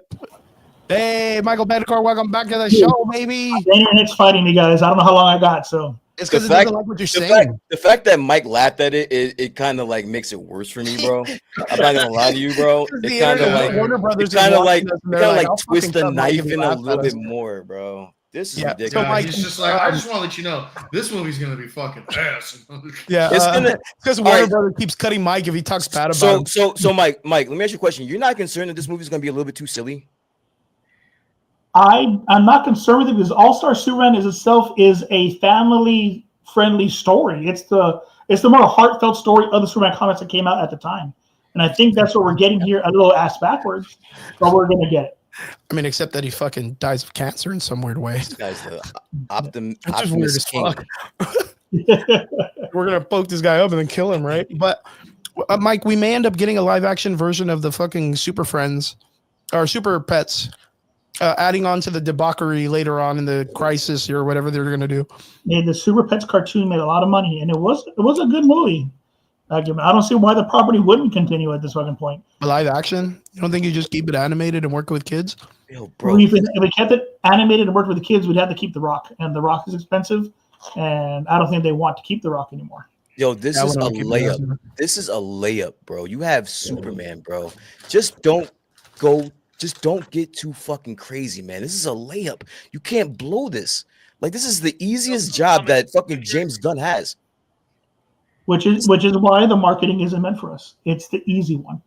This is a layup, and he's gonna blow it, bro. Don't go comic book accurate. Is what you're saying. Listen to Brian as he watches an IP that's supposed to be about hope. Yeah. Or listen to my man, dude. He's I hurting, man. Come on, Brian. Have a little bit of hope. No, listen. I gave you as much hope as I'm gonna give you in the beginning of this, but now the squirrel thing just pissed me off. Like, I can't come back. There's no coming back from that. Chip is comic accurate. He has to die for another Green Lantern to get the ring. It's comic accurate. Mike, Fucking shit. Guy Gardner's comic accurate, and people are not about it, dude. Dude, Guys, he's but comic accurate for like 2 goddamn years. All right, Yeah. stop saying that. Stop fucking saying that. He's comic accurate for like, oh my god, dude, he's comic accurate for like 5 fucking years. Jesus fuck, dude. Nobody's liking him. No. The big douche, and that's what fucking Guy Gardner is. The biggest douche of a Green Lantern there is. Yeah, but he's also run a fade, bro. I don't need him with a goddamn bowl cut. I saw Flintstones, dude. Shit. Fuck. Yo, what if we get the cat, the fucking the raging cat or whatever? You know, dude, fuck it, bro. Just give me a long-haired Sinestro, dude. Fuck it. Give me At this Parallax. point, at this point, you might as well just go for broke, man. Just do it. Yeah. Just, Fuck it. Why not? Yeah. You know, fuck. You know what? Fucking give me the fucking refrigerator with Kyle Rayner's girlfriend in it. Fuck it. Fuck him. Put him in there. Yeah, dude. You know what? Let me get fucking Jonathan Kent like killing a fucking dog again. Fuck it. Go for it. Oh no! Let's bring the fucking Eradicator scene where he fucking kills Crypto and fucking Jonathan Kent's there with a cape and shit. When I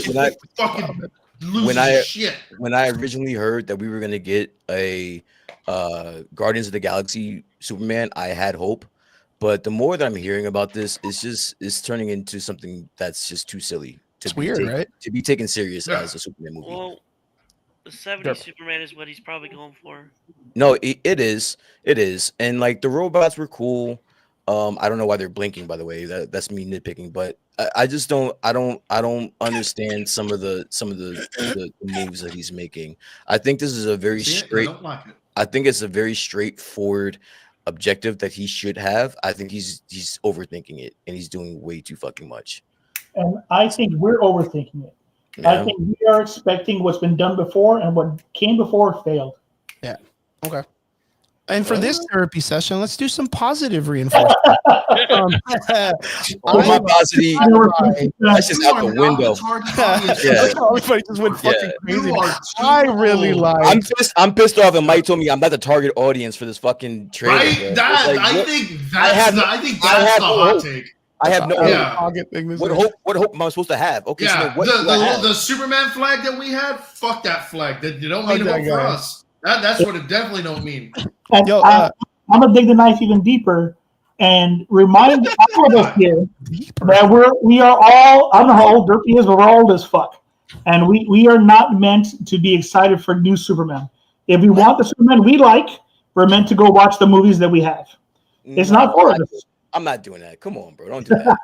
You know what? First of all, Mike, that's rude. Okay, and I get it. You were in the hospital for 5 months, so you're a little loopy. Okay? That was a cheap cop out, Mike. I'm not letting you do that. That was a cheap cop out. I'm not letting you do that, bro. Hell, that was like the Kevin Hart, like with that dude that was like, I'm 38, damn, or whatever. I'm sorry, man. I'm sorry. He's like, no, hey, man. You know what, dude? But Mark Wahlberg ran that shit back. He was just like, yo, man, quit fucking with people. You ain't that young either. Yo, but like I said, I want to do something positive and say, like, I was really taken that they did like a really good version of the Fortress of Solitude. Comic book accurate Fortress. Yeah, I like that they did that it that way. I didn't really understand why it was like coming out of the ground and shit, but it's all right. I'm not gonna like. Fine. It was fine. Yeah, I was cool with it. I was cool. I was like, all right, I'm not gonna look at it. I thought it was cool that it like turned towards the sun, like a sundial kind of thought. I actually like that little detail. I actually kind of I really like that because it was. I mean, granted, you have crystals right to redirect anyway, but it was like, you know what? Fuck it. Let's. Yeah, sure. I was like, all right, cool. And then like. They go up to the fortress and it has like the sun, the son of El or the signal of El on the wall. Like the dog just barks. I was really hoping, and I know it sounds kind of dorky or whatever. I was hoping for the key, like his house key. That's like, oh yeah, that's so many tons heavy or whatever. No, we got a bark. It weighs like a sun or a star. It's like super heavy.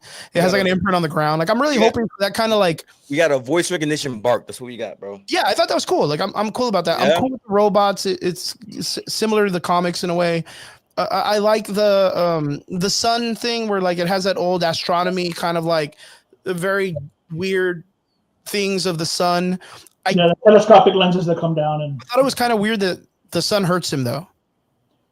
Like I had to have Mike explain that to me, and I have a feeling that's I think we're reading into that too much Yeah, I don't I think was- it's the sun listen. that's hurting him. Yeah. I think it's the reparation of his bones that are hurting I him. can admit when I'm just overdoing it. Mike had to talk me off the ledge because I didn't understand that part. But yeah, I get it, and I'm okay with it. The reason why I Yeah, got that is because a lot of dude all over my Twitter where they were like, James Gunn doesn't understand Superman because the sun doesn't hurt him. And like people are like, bro, it probably Look at the hurts the comment. fact that he's getting his ribs unfucking. well, I mean, broken I right now. and I have nothing against that. I get that. I just think like we've never really had that explained in comic books either. It's new. It's We've also never Right, seen it's something insane. quite It's as insane. like drastic as something like that. Because like 'Cause I don't usually remember it's him just him like being that after the super Doomsday ass fatigued whooping. when he like goes into the sun. Oh no! Like the No, times no. that we've seen that, he's just like uber fatigued and he's like, oh Yeah, my he's god. just So it's feeling just All right. him Yeah. taking a fat rail and just being like, let's come and get it. Yeah, woo! It just flies back Yeah. there. I have a question Yeah, for all of this you. time it's Derpy. like, all right, man, like Go we're ahead, in a Derpy. hyperbolic chain, time Are we- chamber. Are we all familiar with the Flesher cartoons? no. Flesher? Yes, the Superman. Oh, the animated, Yeah, the animated from like they used to be on DVD. the They're, shows. like really, yeah, the shows like the. You talking about the cartoons. 1950s, 1930s? Yeah, No. probably the Yeah, Yeah, 50s I one. used to have them as a kid. Okay, yeah, I had like one or two. Yeah, When's the last time you watched it? Like 4 months When ago. I was like My five. favorite one when he's yeah, punching when I the was like ray from the maybe telescope. 6, maybe. Yeah, like Do 30 some years ago. Do some homework and watch it. All right, No shot. But go ahead. Yeah. it's on YouTube, Ryan. It's on Okay. YouTube. Okay. Still What no about it, shot. No, I I- think it's going for that. okay. Like Okay, to watch okay, it for the all right. streaming thing? Yeah, I'm confused. You're wanting us to go to Bronze You Age know how- Superman.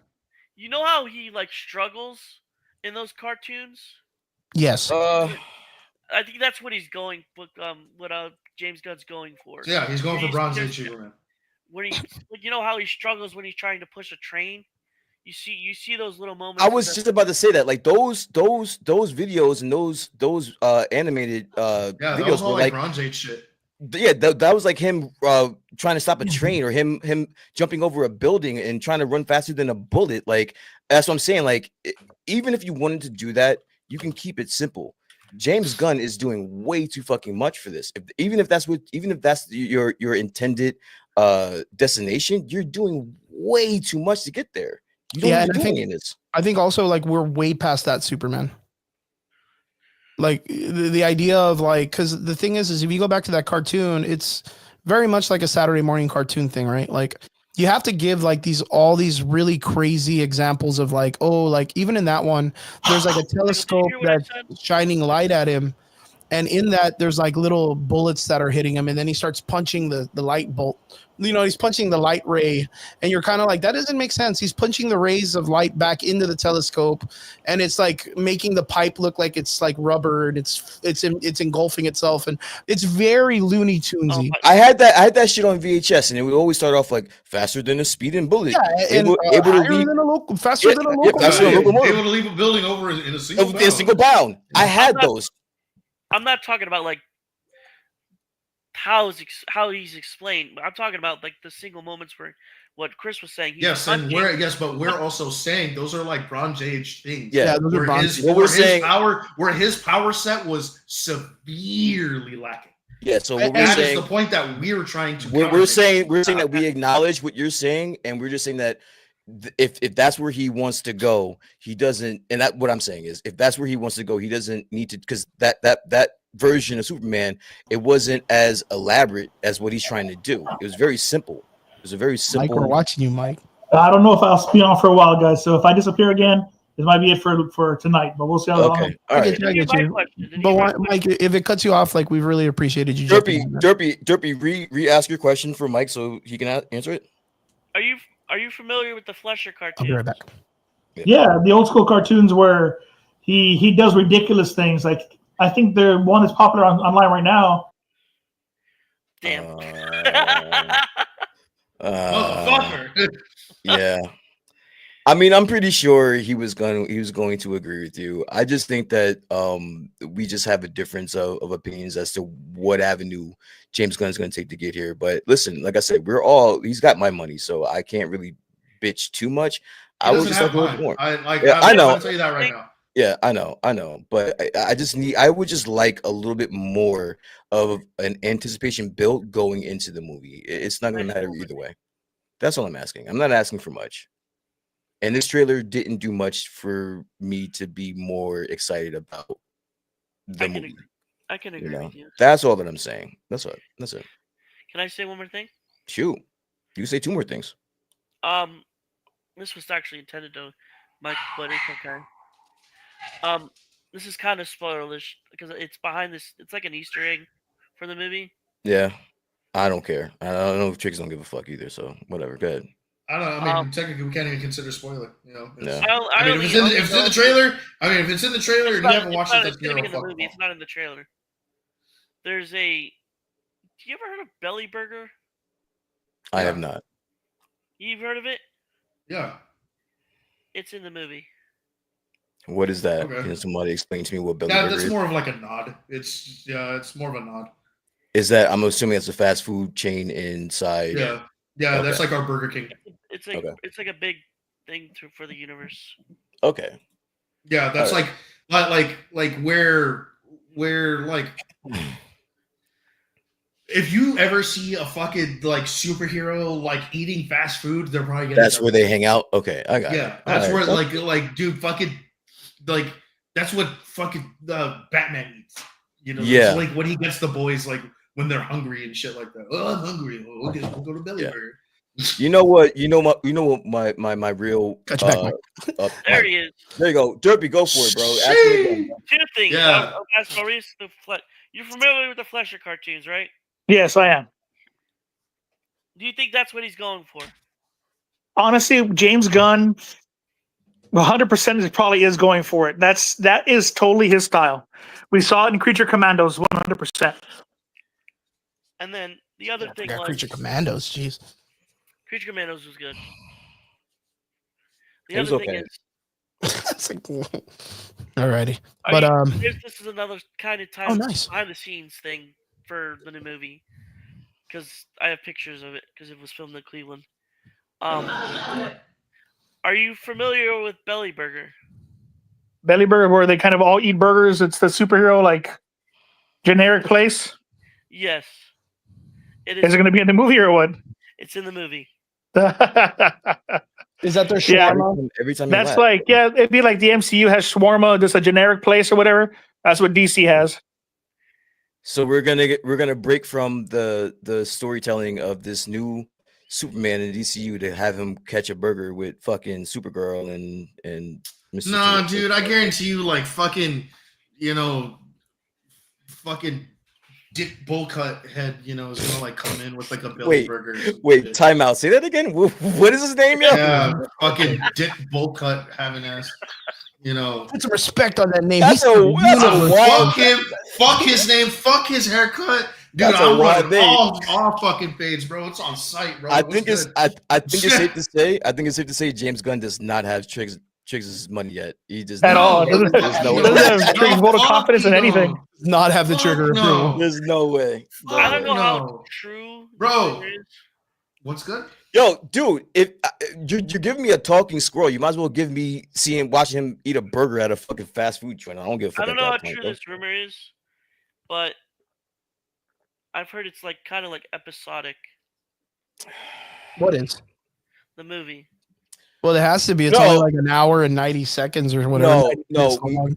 Me and Chris were talking. Me and Chris were talking behind the scenes, and they are. And from what I'm hearing, it's just sources from what I'm hearing is that they are seriously thinking about retconning Superman and his whole why I not? remember. and his whole agenda. They're thinking about retconning him, and like Mike had. So like what, like absolute Superman? Just Yes. fuck it? Mike, Yes, yeah, dude. Mike That's had pointed out. Fucking weird, dude. Mike had pointed out Invincible, and from what I'm hearing is we're probably gonna get like an Invincible style Superman movie. We're talking squirrels. Brian, you're gonna elaborate because you had told me like kind of like the gist of it. Yeah. Can you kind of like break that down? Because I think that's really fucking important. What they expected to be or whatever. It's gonna, and again, spoiler alert. Anybody that doesn't want to hear, you can fast forward or whatever. But and I hope nobody cares because I still don't know what's gonna happen. But from what I'm hearing is James Gunn is toying with the fact because there's people that have seen this movie, and they're saying that it's going to be something towards the effect of and I'll only say this, that the Kryptonians are kind of what's the Invincibles race again? Was Viltrumites. They're like Viltrumite-esque, and his whole plot is to kind of deviate from that. I don't know how I feel about that. I'm gonna say it like that. I don't know how I feel about that. I honestly, You went real proper for that upsetting. I don't know how I feel about that. honestly, I'm actually for it. I'm not gonna lie to you. I'm actually for it. You know what, dude? Fuck it. Just why not? Why not just give me a big buff black dude hitting kids and call it Superman? Fuck it. Fuck this movie. 10 out of 10 would watch. Yeah, dude. Honestly, just give me I'll The watch it Rock. twice. I'll Yeah, watch it twice. Just give me The I'll Rock. watch it twice. Fucking Like I went from Superman to like suplexing child abuse to babies. movies where we went to. Yeah, Right? dude. Just give me The Rock suplexing Superman. baby squirrels and Take call my it money. Superman, dude. Take my Fuck money. it. Superman. You Take my know, money fuck this right movie. now. Take my money. Child abuse, the You movie. got it. Yeah. Superman child abuse. Fuck I this love it. movie. Yo,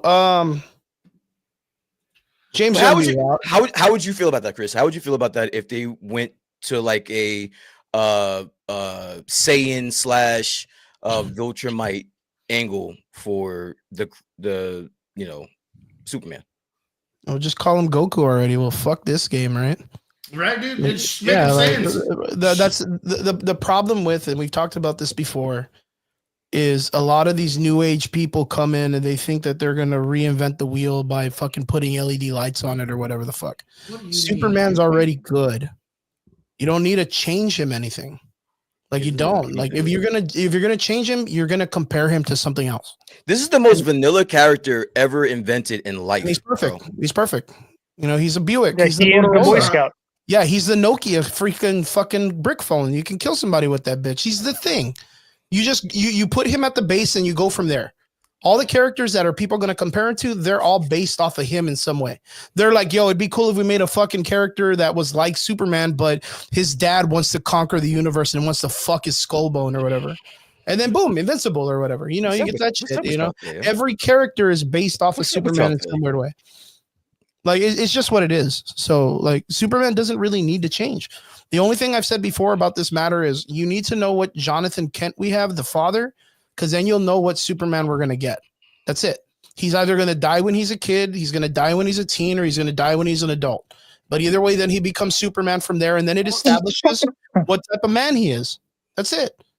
You know what I mean? And then it dictates how if he's going to be mopey like the Man of Steel Superman, if he's going to be a good man like the Brandon Roth one, or any of the other Superman, the Smallville or whatever, because they had their father in their almost adult life.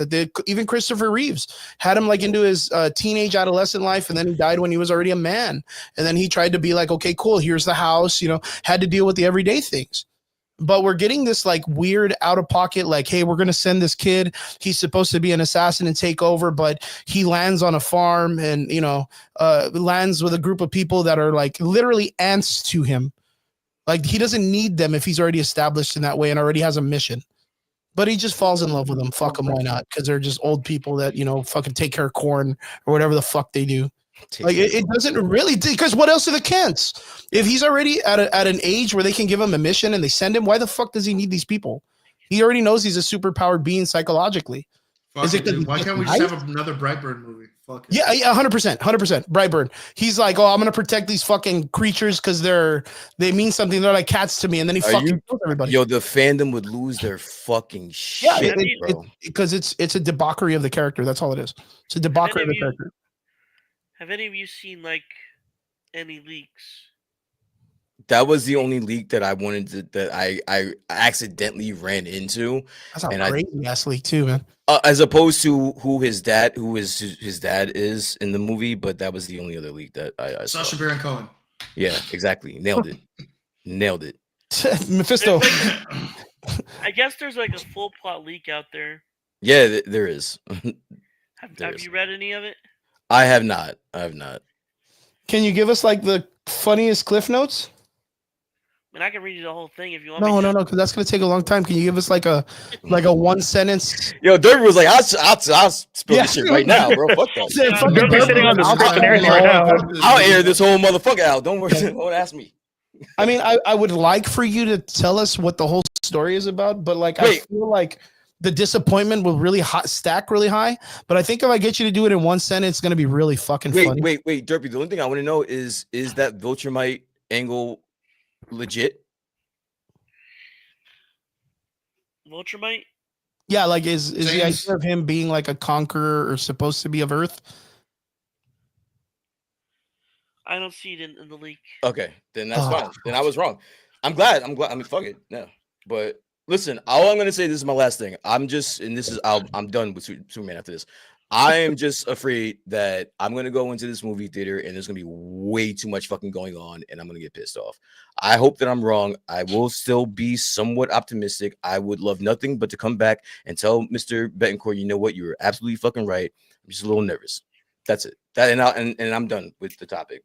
That's it. Yeah. That's all I'll say. And honestly, I'll be the opposite of Brian. If I go into that theater and I am totally wrong, I will get on here and I will eat shit for the entirety of this conversation that has a take. That I will admit that I am wrong, but I have faith that Gunn can do it.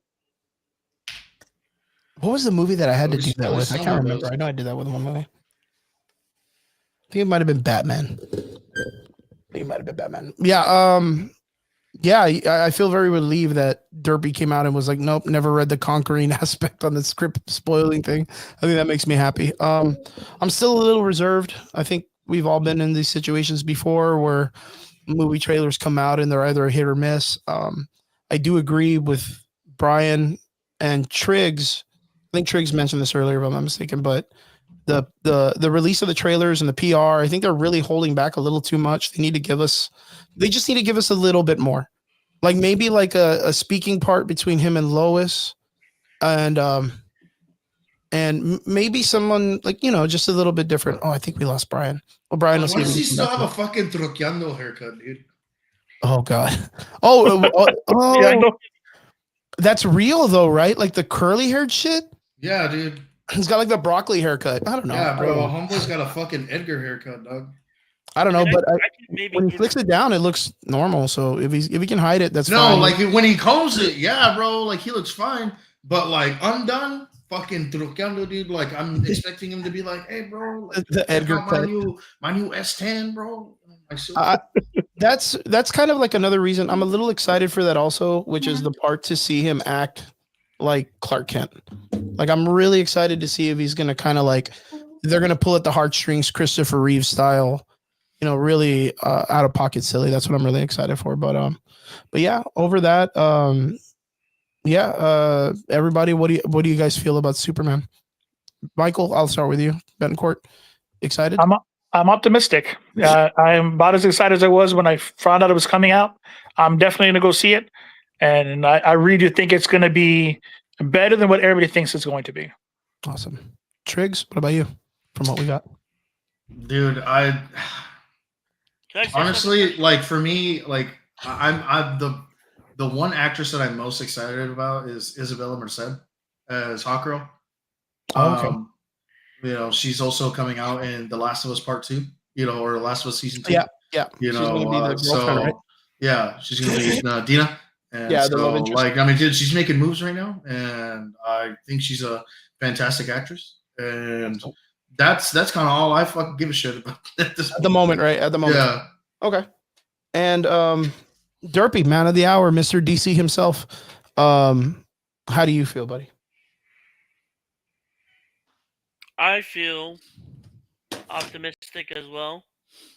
But before I continue, I just want to say, this is referred earlier.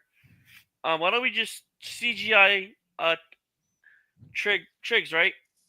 Mm-hmm. Are you asking my name? Yes. Triggs, you not being in the chair, why don't we just CGI gone somewhere else? Because you were referring to you didn't like the CGI on Crypto. Why would you need to CGI Triggs away? He's here.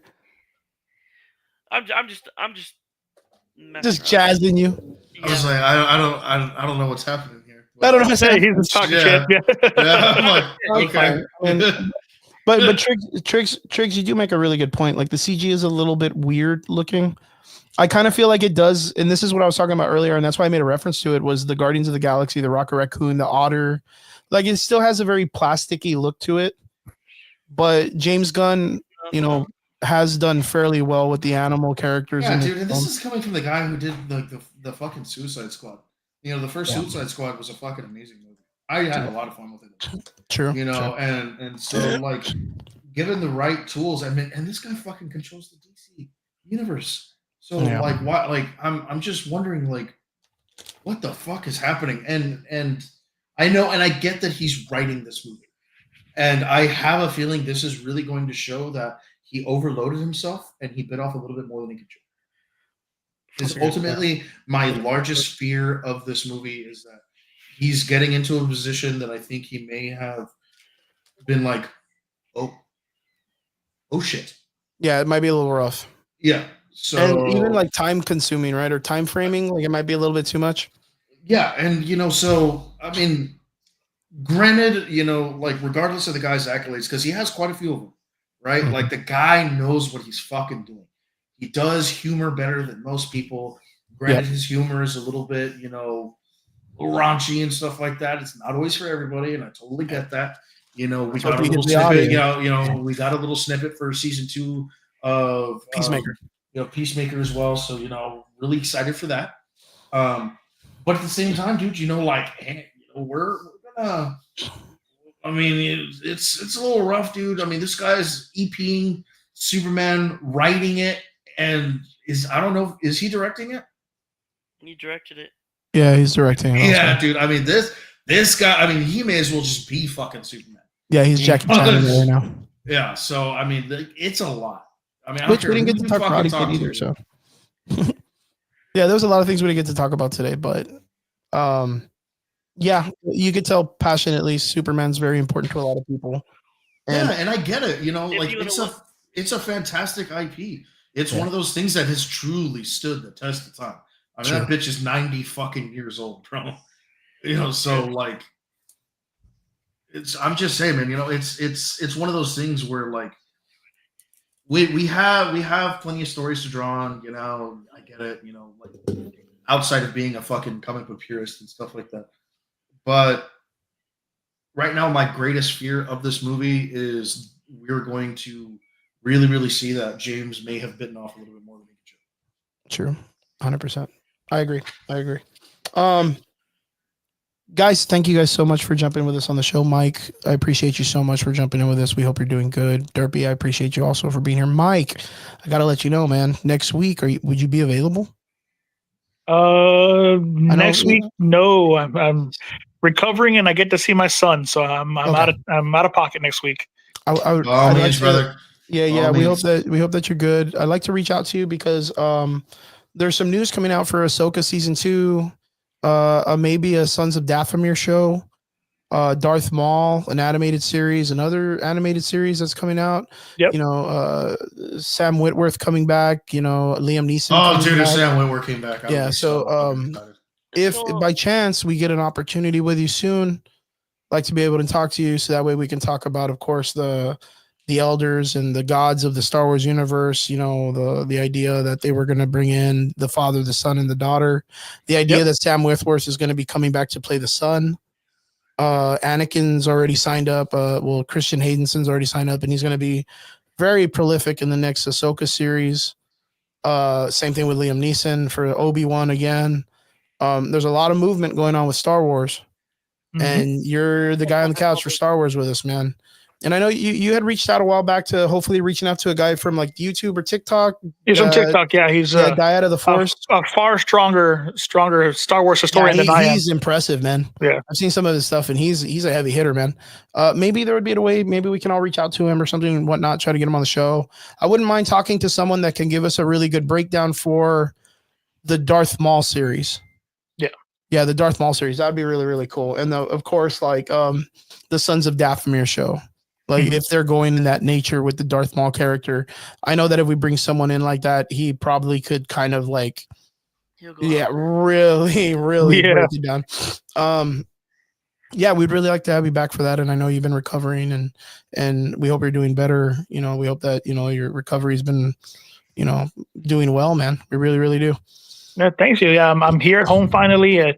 I was in the hospital for 2 months recovering and Jeez, man. taking antibiotic treatments and all jazz. So it's good to be home, and I don't get to go out very much and do many things, but it's good to be here at least. Good. Well, we always have a chair for you here, man, and that way you're not going crazy. So, whenever you have a chance, you can just jump on and just hit us up and tell us you got the time. Sounds good. So thank you very much, Mike. Let us know what's going on. Let us know where we can reach you, and let us know about your books and stuff. Yeah, same things. I'm here. I am alive, which is great. I have a new short story coming out in another anthology called Vampire Visions, and my short story is called The Door, and that'll come out later this year. And that's the newest one that I can announce so far. There's some other ones that are in the works that contractually I can't talk about, but we're hoping that by the end of next year, I will have a minimum of 6 books out with my writing in it. So amazing, dude. Good job, dude. Good job. Yeah. The last book that I had came out last Valentine's Day in an anthology called Be Mine. And it is a paranormal romance story called That Time I Fell in Love with a Cryptid and Had to Convince Mothman to Love Me Back. And that one you can actually hear on Audible. You can hear one of my stories on Audible if you want to check it out. So I'm real proud of that. But all that happened, of course, while I was in the hospital, so I didn't really get to celebrate too much. So I'm just kind of glad I came out of it. You get a lot of time to write and stuff like that, I bet, right? A lot of yeah. Yeah, man. But man, I'd like to one day just sit down and pick your brain about maybe helping me do something like that. I'd always wanted to write a book and kind of put something down on paper for one day in my life. Yeah, I know. One of those like New Year's resolutions. I'm gonna fucking write a book or whatever. Yeah, 100%. It's not as hard as you think. It does take work. But I keep telling people that the only reason I got published the way I've been published is because my wife just told me to do it. And it's what it is. There were so many things that I had laying around the house, stories and drawings and things that have just always been there. And she's like, just submit them. What's the worst that's going to happen? It's like, well, no one's going to buy this junk. Like, it's always been there. No one wants this. She's like, just try it. And I sold the first one. And then I sold the second one. And then the third one. And then the fourth one. And they just keep taking them. So as long as they want them, I'll keep writing them. Perfect. And Derpy, where can we find you, buddy? Derpy. You're on YouTube. Yeah. Am I lagging? No. You just came on right now. Yeah, I hear you. Here on YouTube, Twitch, Derpy_entertainment. X, Dirtman2929. And Kick, Random Derpster. Random Derpster, baby. What's your streaming schedule, man? This past week you were pretty consistent. You covered Cinecon all week during the day. People can catch you like at normal hours during the day, right? That would be also I'm on another pod. My fault. I'm on that Pittsburgh pod. Yes, sir. Two dumb users. They're on they talk Pittsburgh sports, sports in general.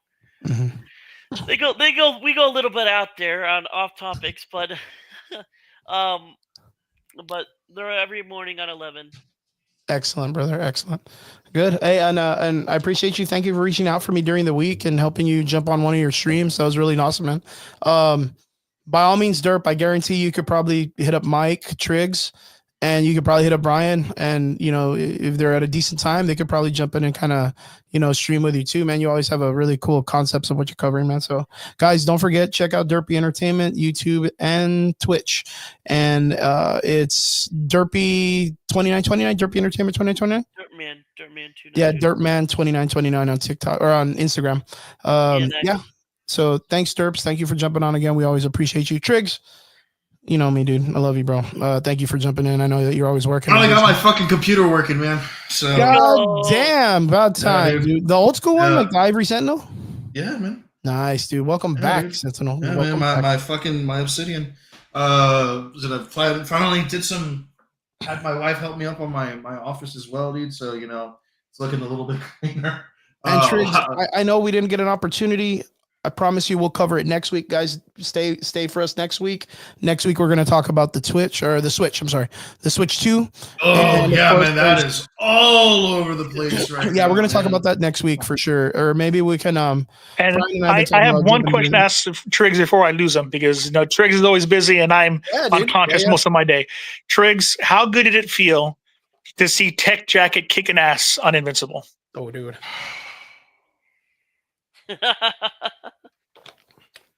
The fact Oh, that yeah. Tech Jacket The Mark Wars. like literally Mark Wars. solos a fucking Invincible Yep. makes me feel pretty happy. It's very comic book accurate. How he's just like, I'll take this one. Don't worry about me. That's what I was telling my wife. I was like, Triggs is watching this right now, and he feels as good as I do. I know he does. Yeah, I was so happy because it was like one of those things where like I remember when I posted about it, right? And I was like, Tech Jacket, and because like you and I had been going back and forth, they were like, Yeah. you were like, dude, there's no way that they're gonna bring Tech Jacket this late. Like, there's no way. Yeah. He's already been to the story. He's been to the story for a minute now. There's no way they're gonna bring him in. And then when I saw like that little snippet, I was like, oh my god, it's Tech Jacket. And you were just like, Bullshit. Yeah. Cap. And I was just like, no, dude. Here it is. This is the fucking the trailer. And you were like, yes. I felt so vindicated when you did all that. I was just like, yes. Dude, I went to get my Yes. TPBs out and everything. It was like, I got to reread. I got to remember. And I got way too excited for him. All of fucking 5 seconds that we got, but it was worth it. Yeah, I mean, we got like 35 seconds maybe of pure Tech Jacket. Yeah, and because of that, like, I'm pretty much gonna like dedicate this particular bookshelf right here just to like comics and graphic novels, and then I have another shelf that I'm putting up somewhere around here, and that one will be like figurines and shit like that. And, like, Yeah, other- my wife is doing the same thing. If I don't know if you guys can see, but my wife has a very extensive library that she's setting up at the house, and this is only partial of it. This And is the my other side of the house, library. she Mike. has my comic set up.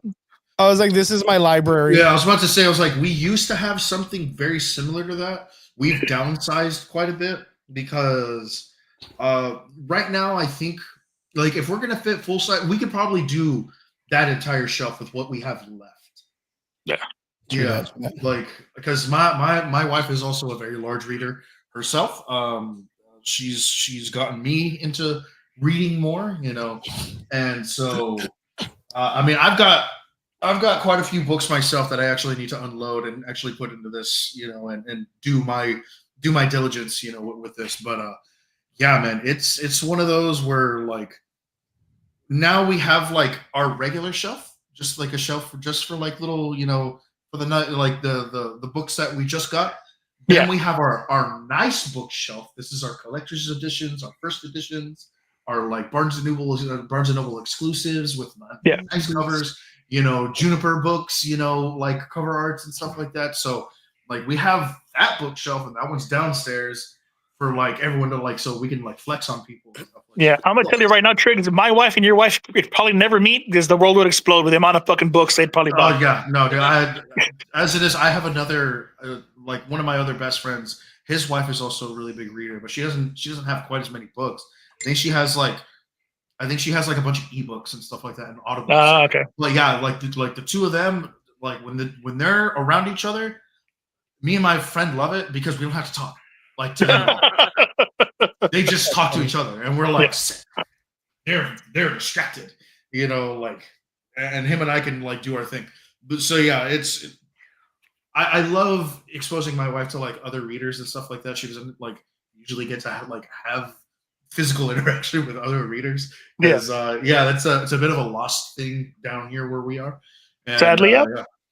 So building together small little studies and libraries and stuff like that. I mean, she has and then she has her own study, you know, that's like right next, and there's full of books. We have 3 rooms damn near full of books. Nice. Yeah, good stuff. Nice. Yeah, and as it is, you know, like we're looking at more. We want more graphic novels, you know, and it's one of those things where like, man, you know, like being in the nerd culture is it's so fulfilling sometimes. Yeah, I just have my 2 books. I have Ender's Game and Ready Player Hey man, One. Ready Player One and Ender's Game. I mean, Yeah. horses Yeah, score they're well. good books. Yeah, I was like, that's my base. Yeah, my horses score baseline card, here. dude. You can't go Yeah. wrong with it. I was like, that's my Yeah. baseline right there. I But love yeah, how but and it's two super different kinds of books. Oh, yeah, like dude. they're both, Ender's Game they're is both weird. sci-fi, Yeah. but one's like intergalactic sci-fi, and one's like I Yeah. like to go on the And internet. Ender's Game goes a little bit weird.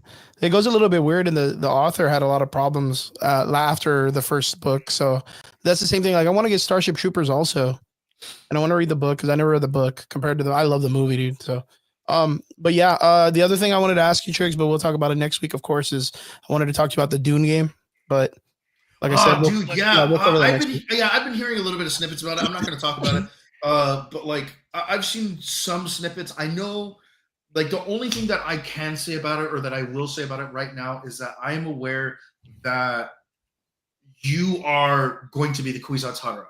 The Paul Atreides is not Paul at Atreides. all. Yeah. Paul Atreides is not at all like an existing character in. Yeah, you're that guy. Yeah, you are the Paul Atreides of like the Dune universe, or like so I'm being put together. Or, Yeah, or, yeah, like, that's putting kind of like together the way it plays out. That sounds badass. But yeah, I have a we'll talk question. about it more next week. I know that they've got some live gameplay of it and all that stuff going on. So good stuff. Boys, again, thank you so much, Brian. I know Brian got he lost internet connection, but he said already texted me like, thank you guys so much, and you guys catch him next week and whatnot. Yeah, Mike, be prepared. We're gonna do Star Wars soon. So you know how that goes. It's always gonna be we're Yes, gonna have sir. a whole fucking day Star Wars, dude. Whole fucking 3-hour Star Wars. Thank you guys so much to all my hell divers. Good job protecting the creek. And yeah, thank you guys so much. We hope you guys have a great week. We hope you attack the week well and everything goes smooth. To all our extraordinary listeners, thank you so much for tuning in every Sunday with us. We appreciate you. We'll see you guys again here next Sunday with the Average Boys Podcast. Thank you so much. Laters.